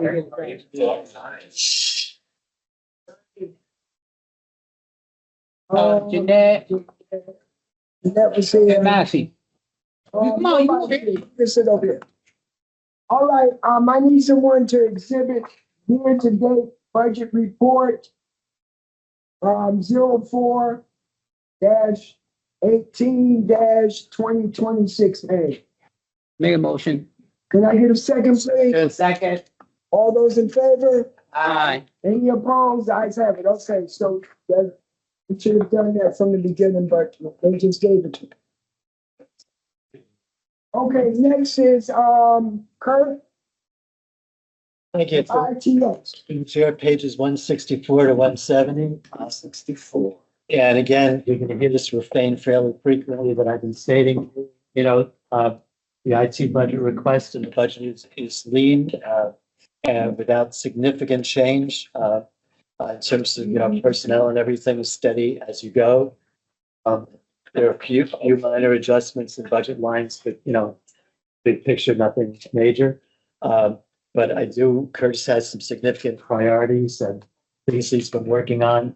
And we did have, we discussed it last week, a little money allocated in capital as well for the IT upgrade. That's pretty cool.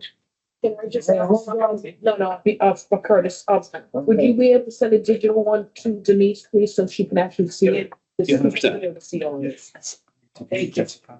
Yeah. Okay. You got this? I don't see mine. Everything give you? Oh, I'm sorry, did I miss someone? My That's okay. apologies. You miss Ernie. You don't forget anything. Don't My worry about apology for that. it. You All don't right, forget anything. let's exhibit, this here. That, All right, and that's it. all right. 0 from ITS 04182026B. Motion. Is there a second? Second. All those in favor? Aye. Any opposed? Ayes have it. The next one. Annual operating budget fiscal year 2026-2027, 04-18-0-2026-C. Can I get a Motion. motion? Second. Moved and properly second. All those in favor say aye. Aye. Any opposed? Ayes have it. Okay, go right ahead. No, I just wanted to give you that summary, but Curtis has some detail he wants to share and some priorities and needs. Yes, thank you. Go ahead, Kurt. So as all of you all know, I support the ITS department for the city of Bridgeport, which includes public safety. Additionally, we also provide munis to the Board of Ed, the zoo, the WPCA, and the library as well. So that's the financial systems that all those departments do. We have 35 plus departments that we maintain, more than 30 facilities. We have over 15,000 different devices from a wide range of what they are. 24/7, 365. Within 20 minutes, my team picks up the phone and says, issue with public safety on the weekends, in the evenings. We are lean. We are very lean. We also, on the administrative side at the top level, we are very lean. In many other department divisions throughout the state, throughout the cities, they have redundant assistant ITS directors, operational managers, et cetera. Even the Board of Ed has multiple administrative levels leading their departments. And the city of Bridgeport, that is me. I try to focus my staff and support and resources out in the field. So, as I talked about, we're lean. We just about to offer the position for the information technology security specialist. We finished up the interviews. We brought it to the process, and that's going out next week. The one thing I am asking is I have a support specialist 2 position. The person's retiring in June. I would like to convert that to a junior network engineer. Bring that up to 75,000, currently at 63,000, and then add steps to it as well. Steps allow me to incentivize and keep the employees over time and not lose them out of town, which I have had happen multiple times. The reason I need this is, first of all, the number of IoT devices have grown. The number of connections have grown. It continues to. We run 24/7. I have 1 network engineer. Surrounding towns have multiples. So I'm not asking to add new positions. I'm asking to convert and raise up to 75,000. The hourly difference would be 4,000. The first year it is $11,000 difference, but the hourly, I'm doing 35 to 40 hours to do that. I'm also trying to avoid what happened 8 years ago under my predecessor, where we spent more than $300,000 to do a network hardware refresh, which is coming up.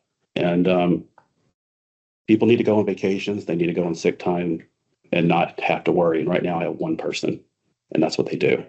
So the redundancy and the resiliency, I'm constantly worried about. So am requesting for that to happen. Understanding I will have to go through the Miscellaneous Matters Committee, the unions, etc. And if y'all approve it, I would start that immediately. I know it's being approved. So I talked about what they would do.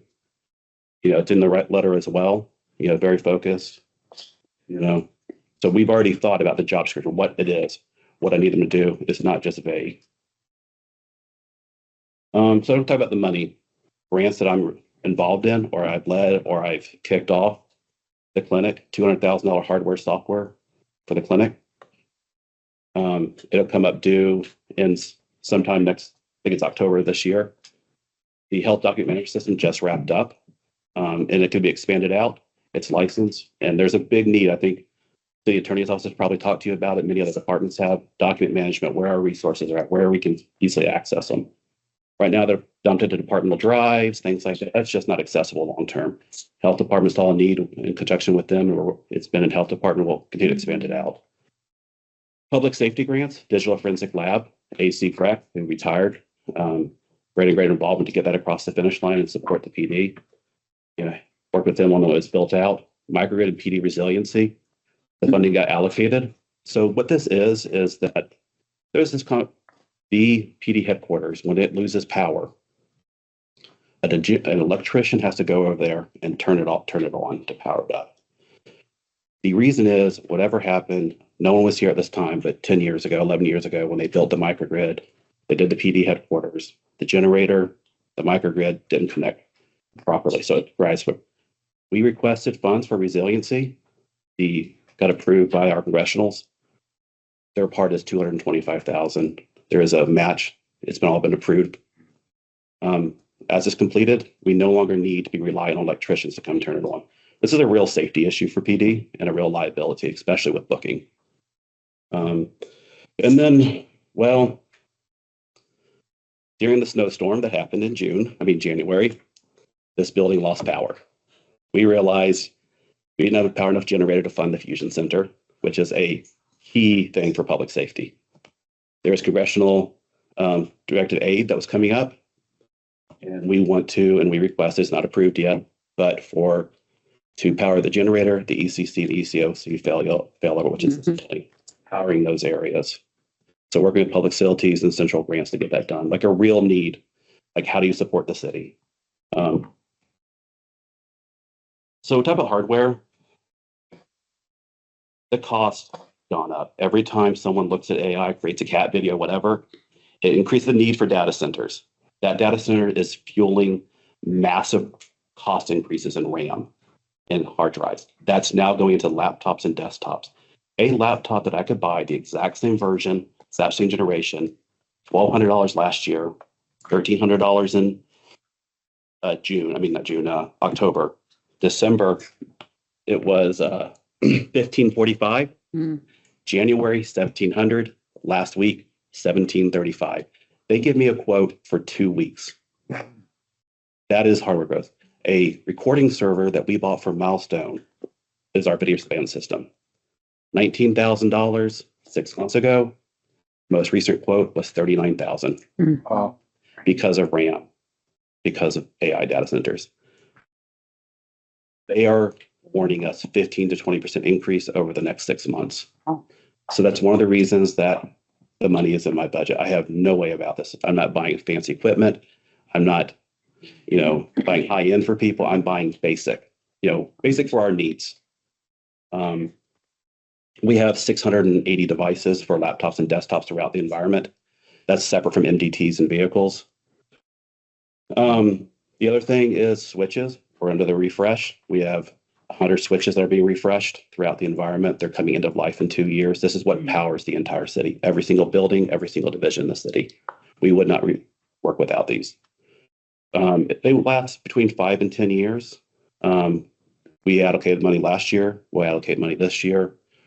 I have decided that outside of our core 5 sites, so PD, Fire Department Headquarters, ECC, EOC, City Hall, and Margaret Morton, we will do a slightly lower cost at the $14,000 one, $11,000. It won't impact those sites. They're not high intensity as those 5 core sites. So, but it is still a very expensive process. You can do the math, 11,000, what that means over 100 different switches.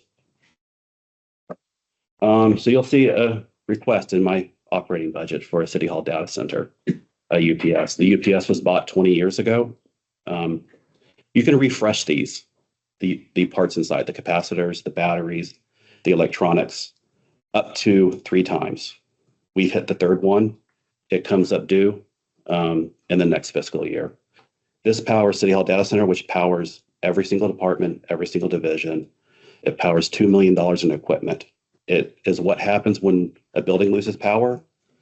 UPS picks up, generator kicks on, utility power comes back on, generator goes off, UPS is no longer the power that needs to be. This is how you make sure that your data center does not lose power. And if it loses power, it will take us more than a week to rebuild from the environment. That means every single department, every single division in the city. We do have a redundant data centers. We have one here at City Hall and one at ECC. ECC still has another 10 years on their refreshes. They just refreshed their batteries this year. But it would be significant impact to the city if it went down. The estimated cost of the budget quote was $126,000. That was 4 months ago. I can't speak to what will happen in 5 months from now. But they're not under the same constraints that RAM are. But it's just flat out mission critical, like it's important.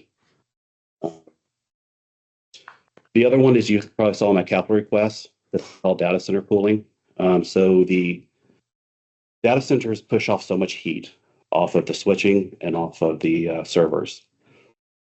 Just massive amounts that normal AC cannot cool them. So you have supplemental design for data centers. They have a lifespan of 20 to 25 years. The one that we have in the City Hall data center is at that limit. It really became an issue, really became apparent in November, December. A tree fell on the fans outside, damaged 2 fans. Luckily, it was November. It took 2 weeks to find parts because it's past. They're no longer being made by the company who made them. At that point in time, it became apparent that we needed to plan for a next step. We were very fortunate. Both facilities had a supplemental AC that was being used at during AC issues at another facility. They were able to bring it in because it was November. It could help supplemental on top of that. Very fortunate. So much credit to public facilities. I called them up and they had it over there within 2 hours.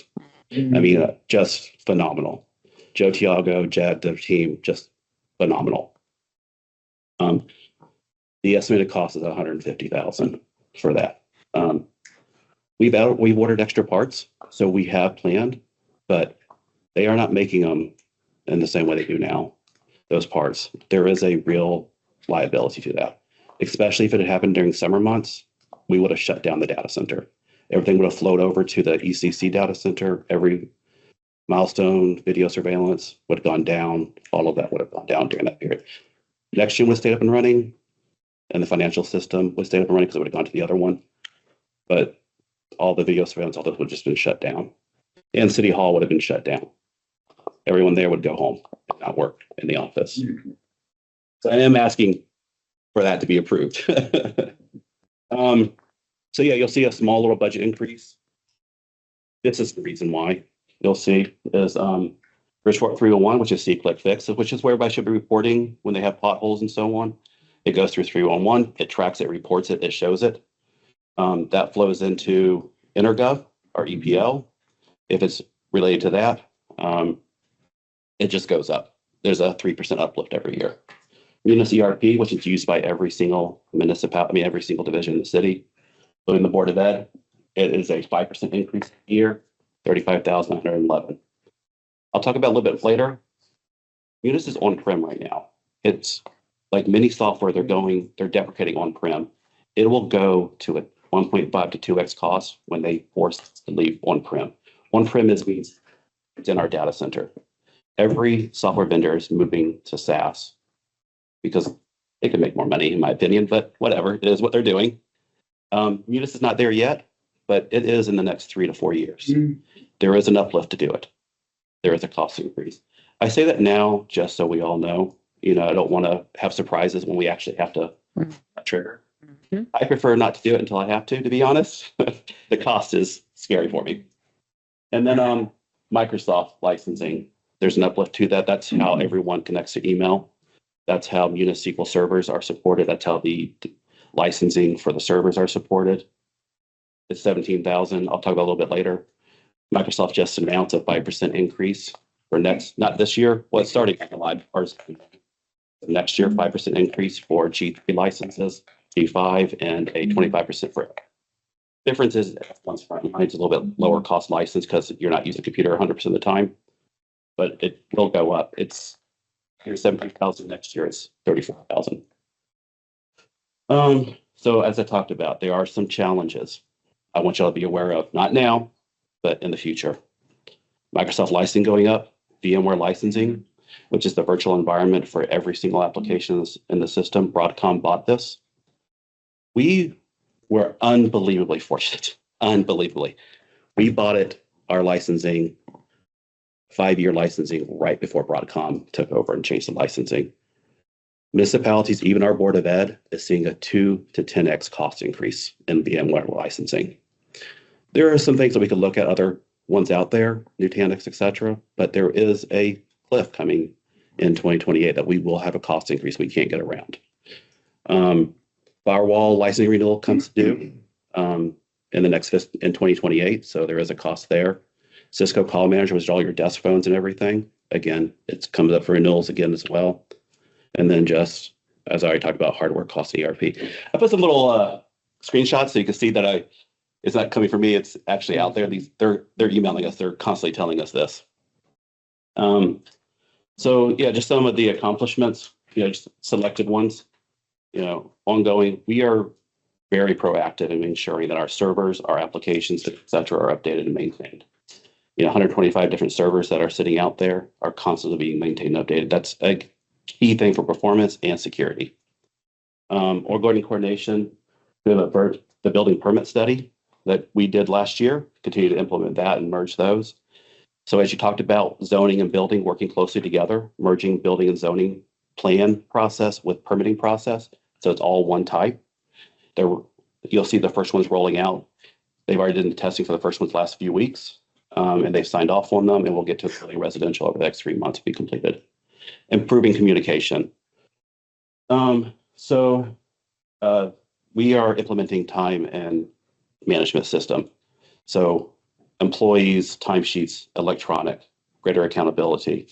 That's going out in June for the first departments. So it's with labor and civil service, it will be a significant change for many of the staff, but there will be more open transparency associated with that. And then we continue to enhance our security measures across our N360 environment and our on-prem environment. Some people in some departments can get a little unhappy with me because I limited and restricted things, but I'm trying to minimize risk as much as I can and control all of our human behavior. It can't fix everything, but just narrowing structure, and that just continues on. So y'all approved last year. We'll start building out In May, the Wheeler A, B, and C will have A, B. It'll work as 3 separate conference rooms, all one conference room. The main room, which everyone usually presents, the very back one, will have the microphones and the camera. The rest will just, if they're split off, will just be plug in if you want to present on those separately. So that should come online before the end of this fiscal year. And then the health department disparity study, sorry, the licensing regulatory process study. That has kicked off. You'll start seeing that come out. And that's like improving those processes. It's an add-on to the building. They have some things that they'll probably talk about in their budget about some of the process they want to change and some of the tools that they want to use. And I think there is a need for it. But yeah, the study is in process. So as I talked about cost, these are just real costs I can't get around. Knowledge transfer, documentation, SOPs, retirements and resignations of employees. You'll see it me talk about in a moment. It's a real challenge. People retire, they resign, we lose knowledge, or we lose backups. It's a real hit to the city. My department, I'm trying to create SOPs. I'm trying to create documentation. It's been a big push for me. So when staff leaves, it's never perfect, but you want to have a roadmap. But it's been a real challenge.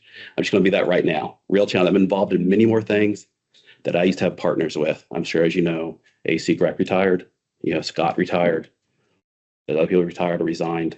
It's a real challenge. I don't think I'm the only department, to be honest, who's having this challenge, of things, losing those partners. Cybersecurity. 3 towns in Connecticut in the last 6 months have been hacked. Not just like full on, like inside the environment. I get constant notifications from CISA, from the cybersecurity organizations, Iran, targeting. We're trying to be as difficult as possible, but it's a real risk. It just is a real risk. Data security, data governance, real risk. Education, where agents are involved, where department heads are involved across the environment. And then technology. It's still always a challenge. Getting people to adopt technology and use it in the full potential just remains. As an IT professional, I can sit there and hammer it home. It just remains a challenge. I mean, it just is. Okay. So just as I talked about, my departments will be taking over door access, control, door access from other departments because they've retired, resigned. Alarms are being updated from POTS to IP and to cellular because POTS is no longer supported. They have told me flat out that they're not required to replace them, but they are right now, but they're not required to fix it. So we have to do this.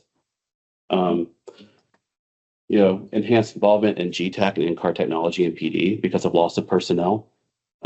This is how GTAC is your body cam, your dash cam. In-car technology is your MBTs in the vehicles.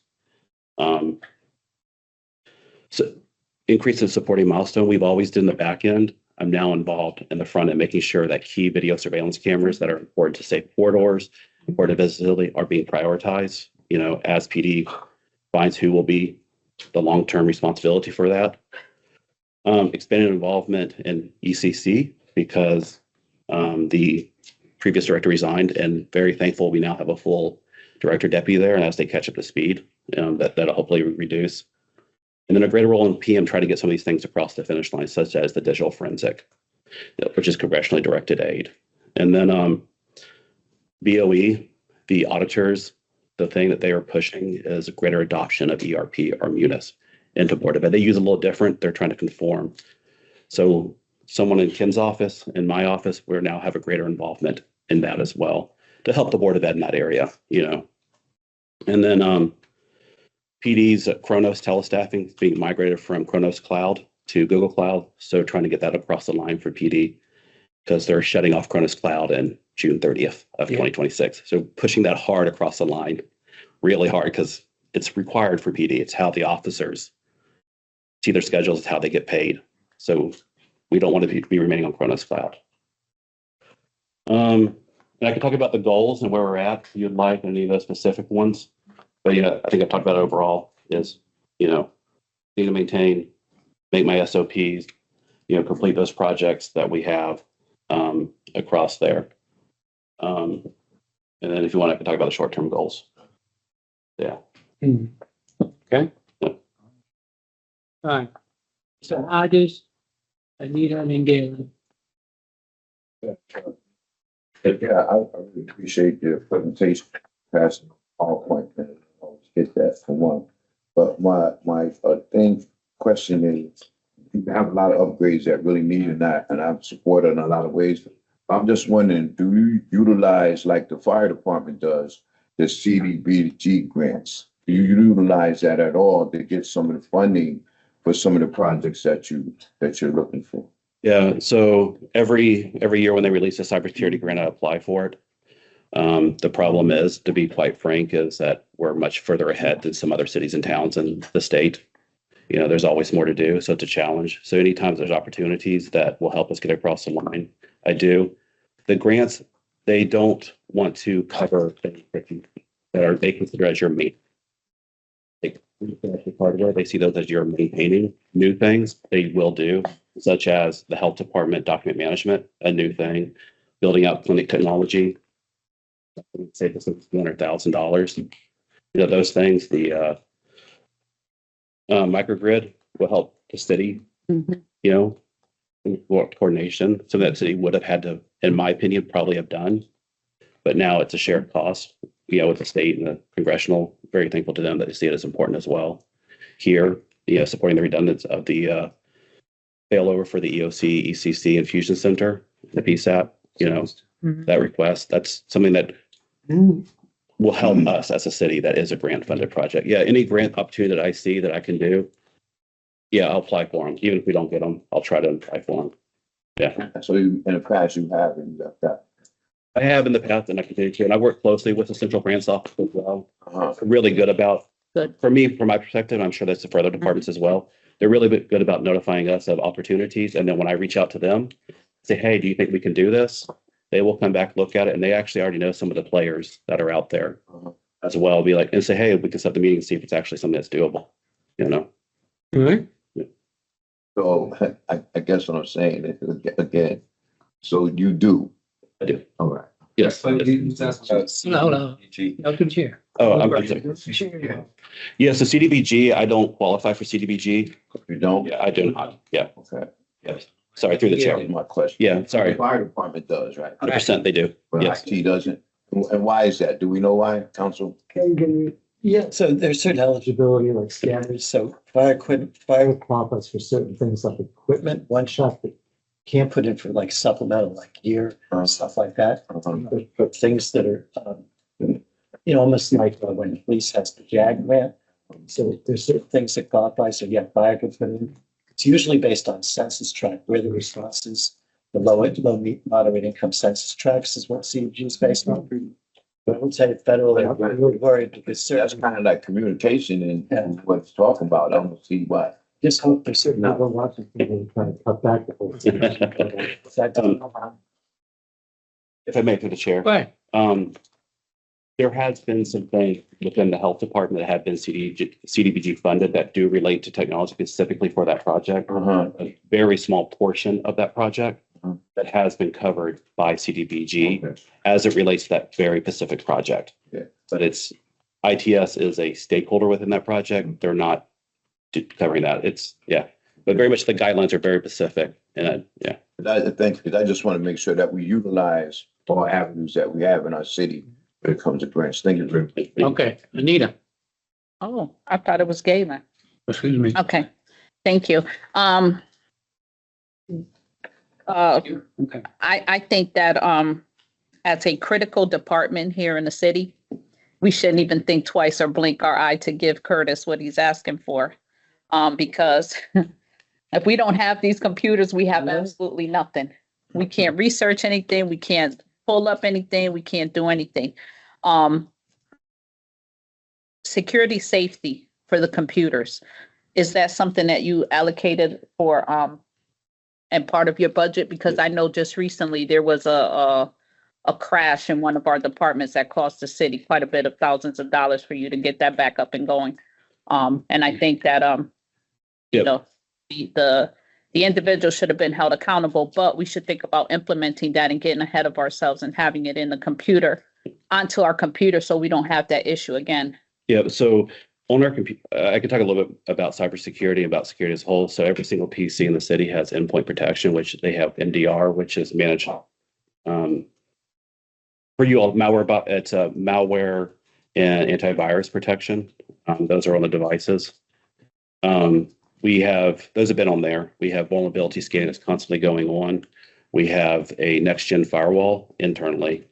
I have recently started rolling out, especially in high sensitive departments, some really tough restrictions that are, to be quite frank, I'm getting a lot of pushback on. Okay. You know, in the CEO's office, and leadership is very, very supportive and not, push back on that. That includes accessibility to email outside of the city environment, outside of city devices, to even on personal cell phones. If they want to access city email, they have to roll in MAM. City cell phones already have mobile device management. MAM is a mobile app management for personal devices that restrict that. USB blocks the way that M365 is accessed. And then within my budget, there is funds set aside to implement additional DLPs. Good. And cleanup. That's why I'd really ask not to be cut, because I really want to implement that. Yeah. It's very key that once we fully know our environment, we are legally responsible to address those issues. Good. So that's part of this budget, Yes. that, because I didn't go through Yeah. the budget Yeah. yet. One last thing I have, I think that is critical that if you haven't, or if you are in the works of it, there needs to be a better software connected to our health and social service department where everything is merged as one. Kind of like I worked for Demas, and when we went out and we did an intake, the intake process was there. Then the RN would be able to see it. Then if the APRN was the one going checking the client, they'll be able to see it. And then the doctor everything was connected into one. There wasn't so many categories of so many notes for that particular individual. So it was done by numbers. So there was never like a client name. It had like a client ID number. So I was wondering if that's something that you've been looking at, or you're going to look at for our health and social service department. I think it's very critical to keep everything connected as one. Through the chair.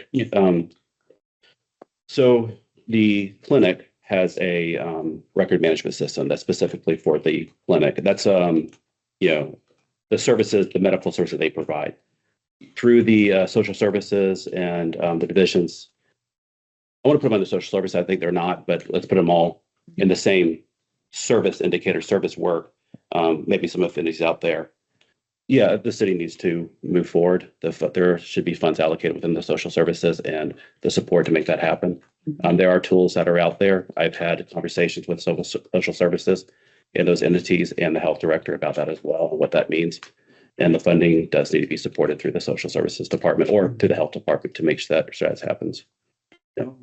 Now, the software, do you have it, or what software I'm referring to? Will it be a problem to do that if the money was able to be allocated from those services? So to Chair, the money, there is a couple different types that will do that. That, for example, very specifically for patient records in the social service perspective. And I'm including the social services people that are in the police department as well into that environment as one grouping. It should be universal across there, in my opinion. I don't want to overstep for the Department of Health and Social Welfare. But yes.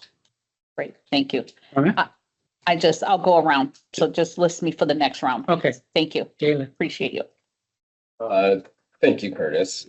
First of all, I want to acknowledge the urgency of your presentation. The fact that you mentioned multiple times your personal worry. So I think that's critical for us as a council to acknowledge, and that is something that is a burden we all need to face moving forward. But you did also mention SOPs. I'm an operations guy. I love SOPs and change management. It is exceedingly difficult to document all of that. But we have advances. You've also talked about AI. So do you have a strategy to use AI to accelerate that SOP development? Yes, through the chair. So working with the CEO's office and Labor Civil Service, City Attorney's office, the city will probably be I don't want to put a date on it, but in the next month, a AI policy for the city to give guidelines to how AI should be used within the city. We cannot block AI. It's impossible. It's just flat out impossible. We have to give guidelines to how it should and should not be used and what can and cannot be in there. We have to have strong data governance and data classification, data understanding of our requirements to PII, personal identifying information, PHI, personal health information, HIPAA. HIPAA has a liability that is liability to the individual and to the organization. $50,000 fine per incident, up to 10 years in prison. We have liabilities to, we have data governance requirements to to student records.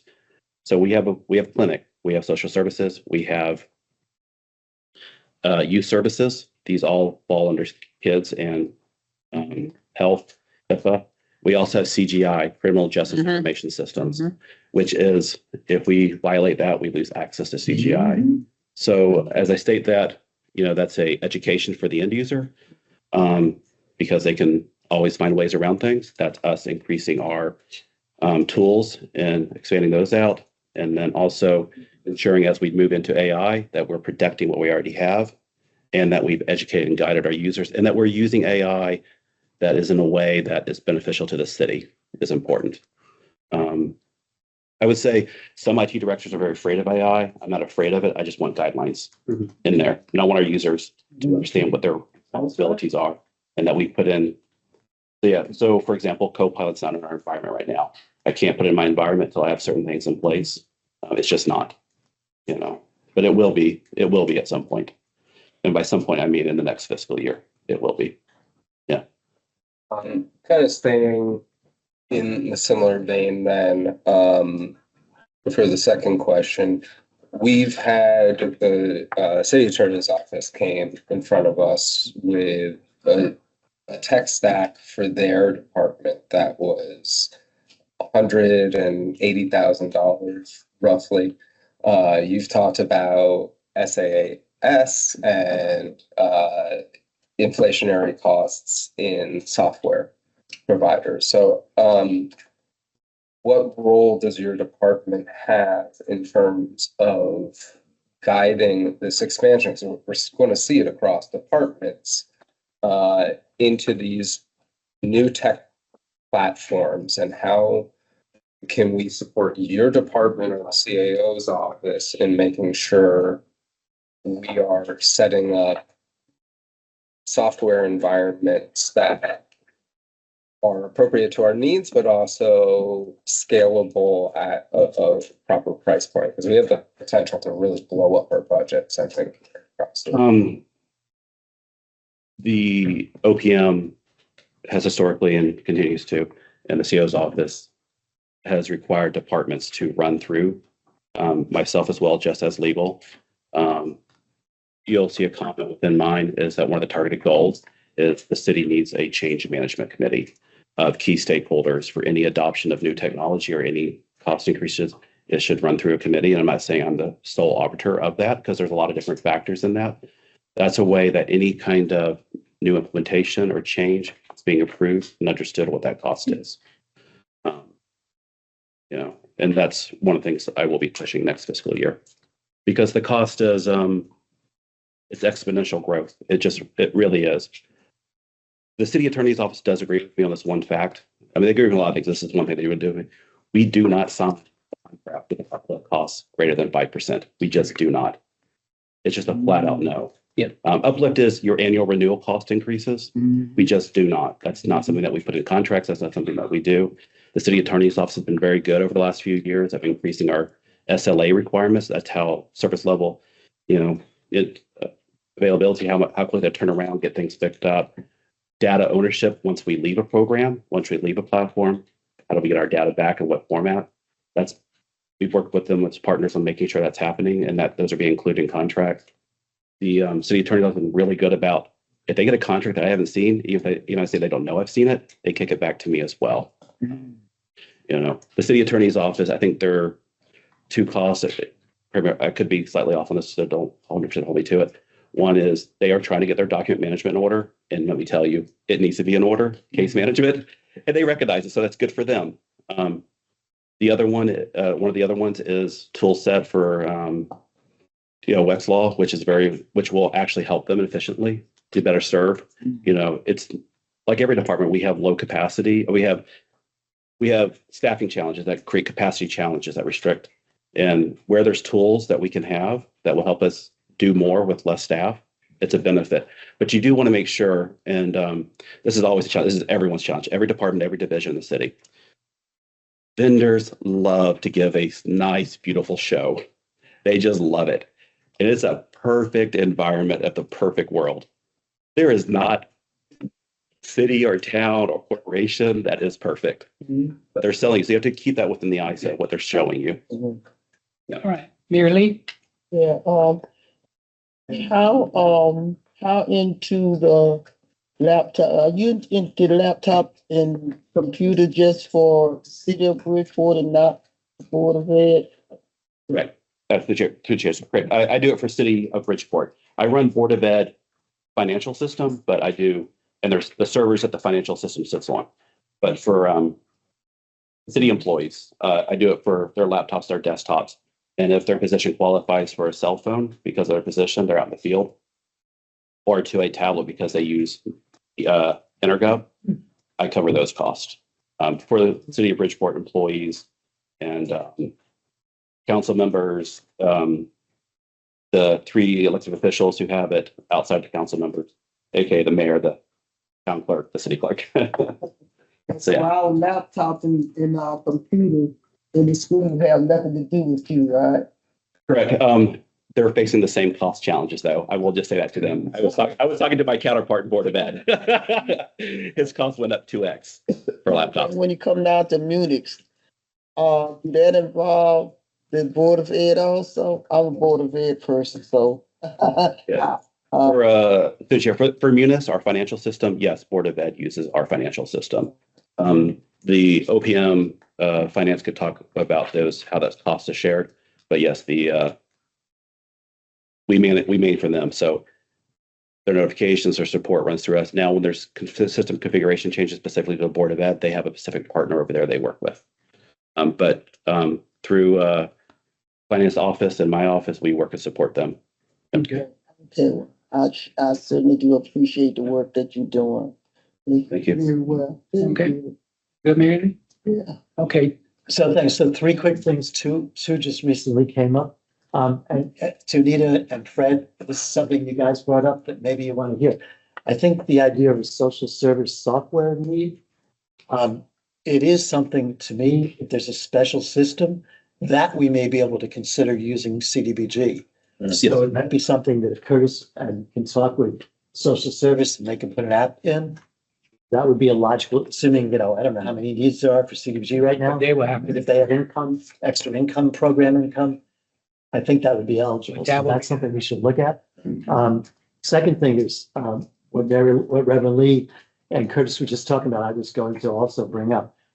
Given that we are giving the Board of Ed hopefully a fair amount of increase this year, I'm told that in the past, I'm talking more than 10 years ago, the Board of Ed did pay for a good chunk of the financial service costs and staffing. Somehow that changed. Part of it was, remember there was a shared agreement that went away and the Board of Ed. I didn't know that. Shared agreement didn't fund it anymore. So I think if we do this 5 million or whatever it ends up being, we should consider saying 200,000, 300,000 reimburses because units cost us over what, 400,000 a year out of Kirsten's budget? 732. My person dedicated. They have been having so many meetings at the Board of Ed. I was aware that the state task force has required of them, because all this stuff is on spreadsheets, Excel spreadsheets. They're now being asked by the state to convert it all over, which is what Curtis was alluding to, the whole personnel process, a lot of different stuff. But our people are doing half the work for them to do that, to prepare that for them. So I think it's only fair that we ask for some give back as part of this, and there's some share, because, we run the pay, we pay them. We do their accounts payable. Now accounts payable, they do have a half-time staffer there. Purchasing, they have a staffer there. But Munis and finance and IT, they, Curtis staff and our staff have to do that work. So to me, there should be some sharing. Yeah. And then the other thing is, so Curtis was working on this after kind of when we were formulating the budget. So OPM, I talked to Tom, we're totally supportive of this staff change. It was something he had finalized. Yeah. So that's why it wasn't in here, but it's fine. It's $12,000, I think. Curtis, they serve that change. So I support that. Thank you.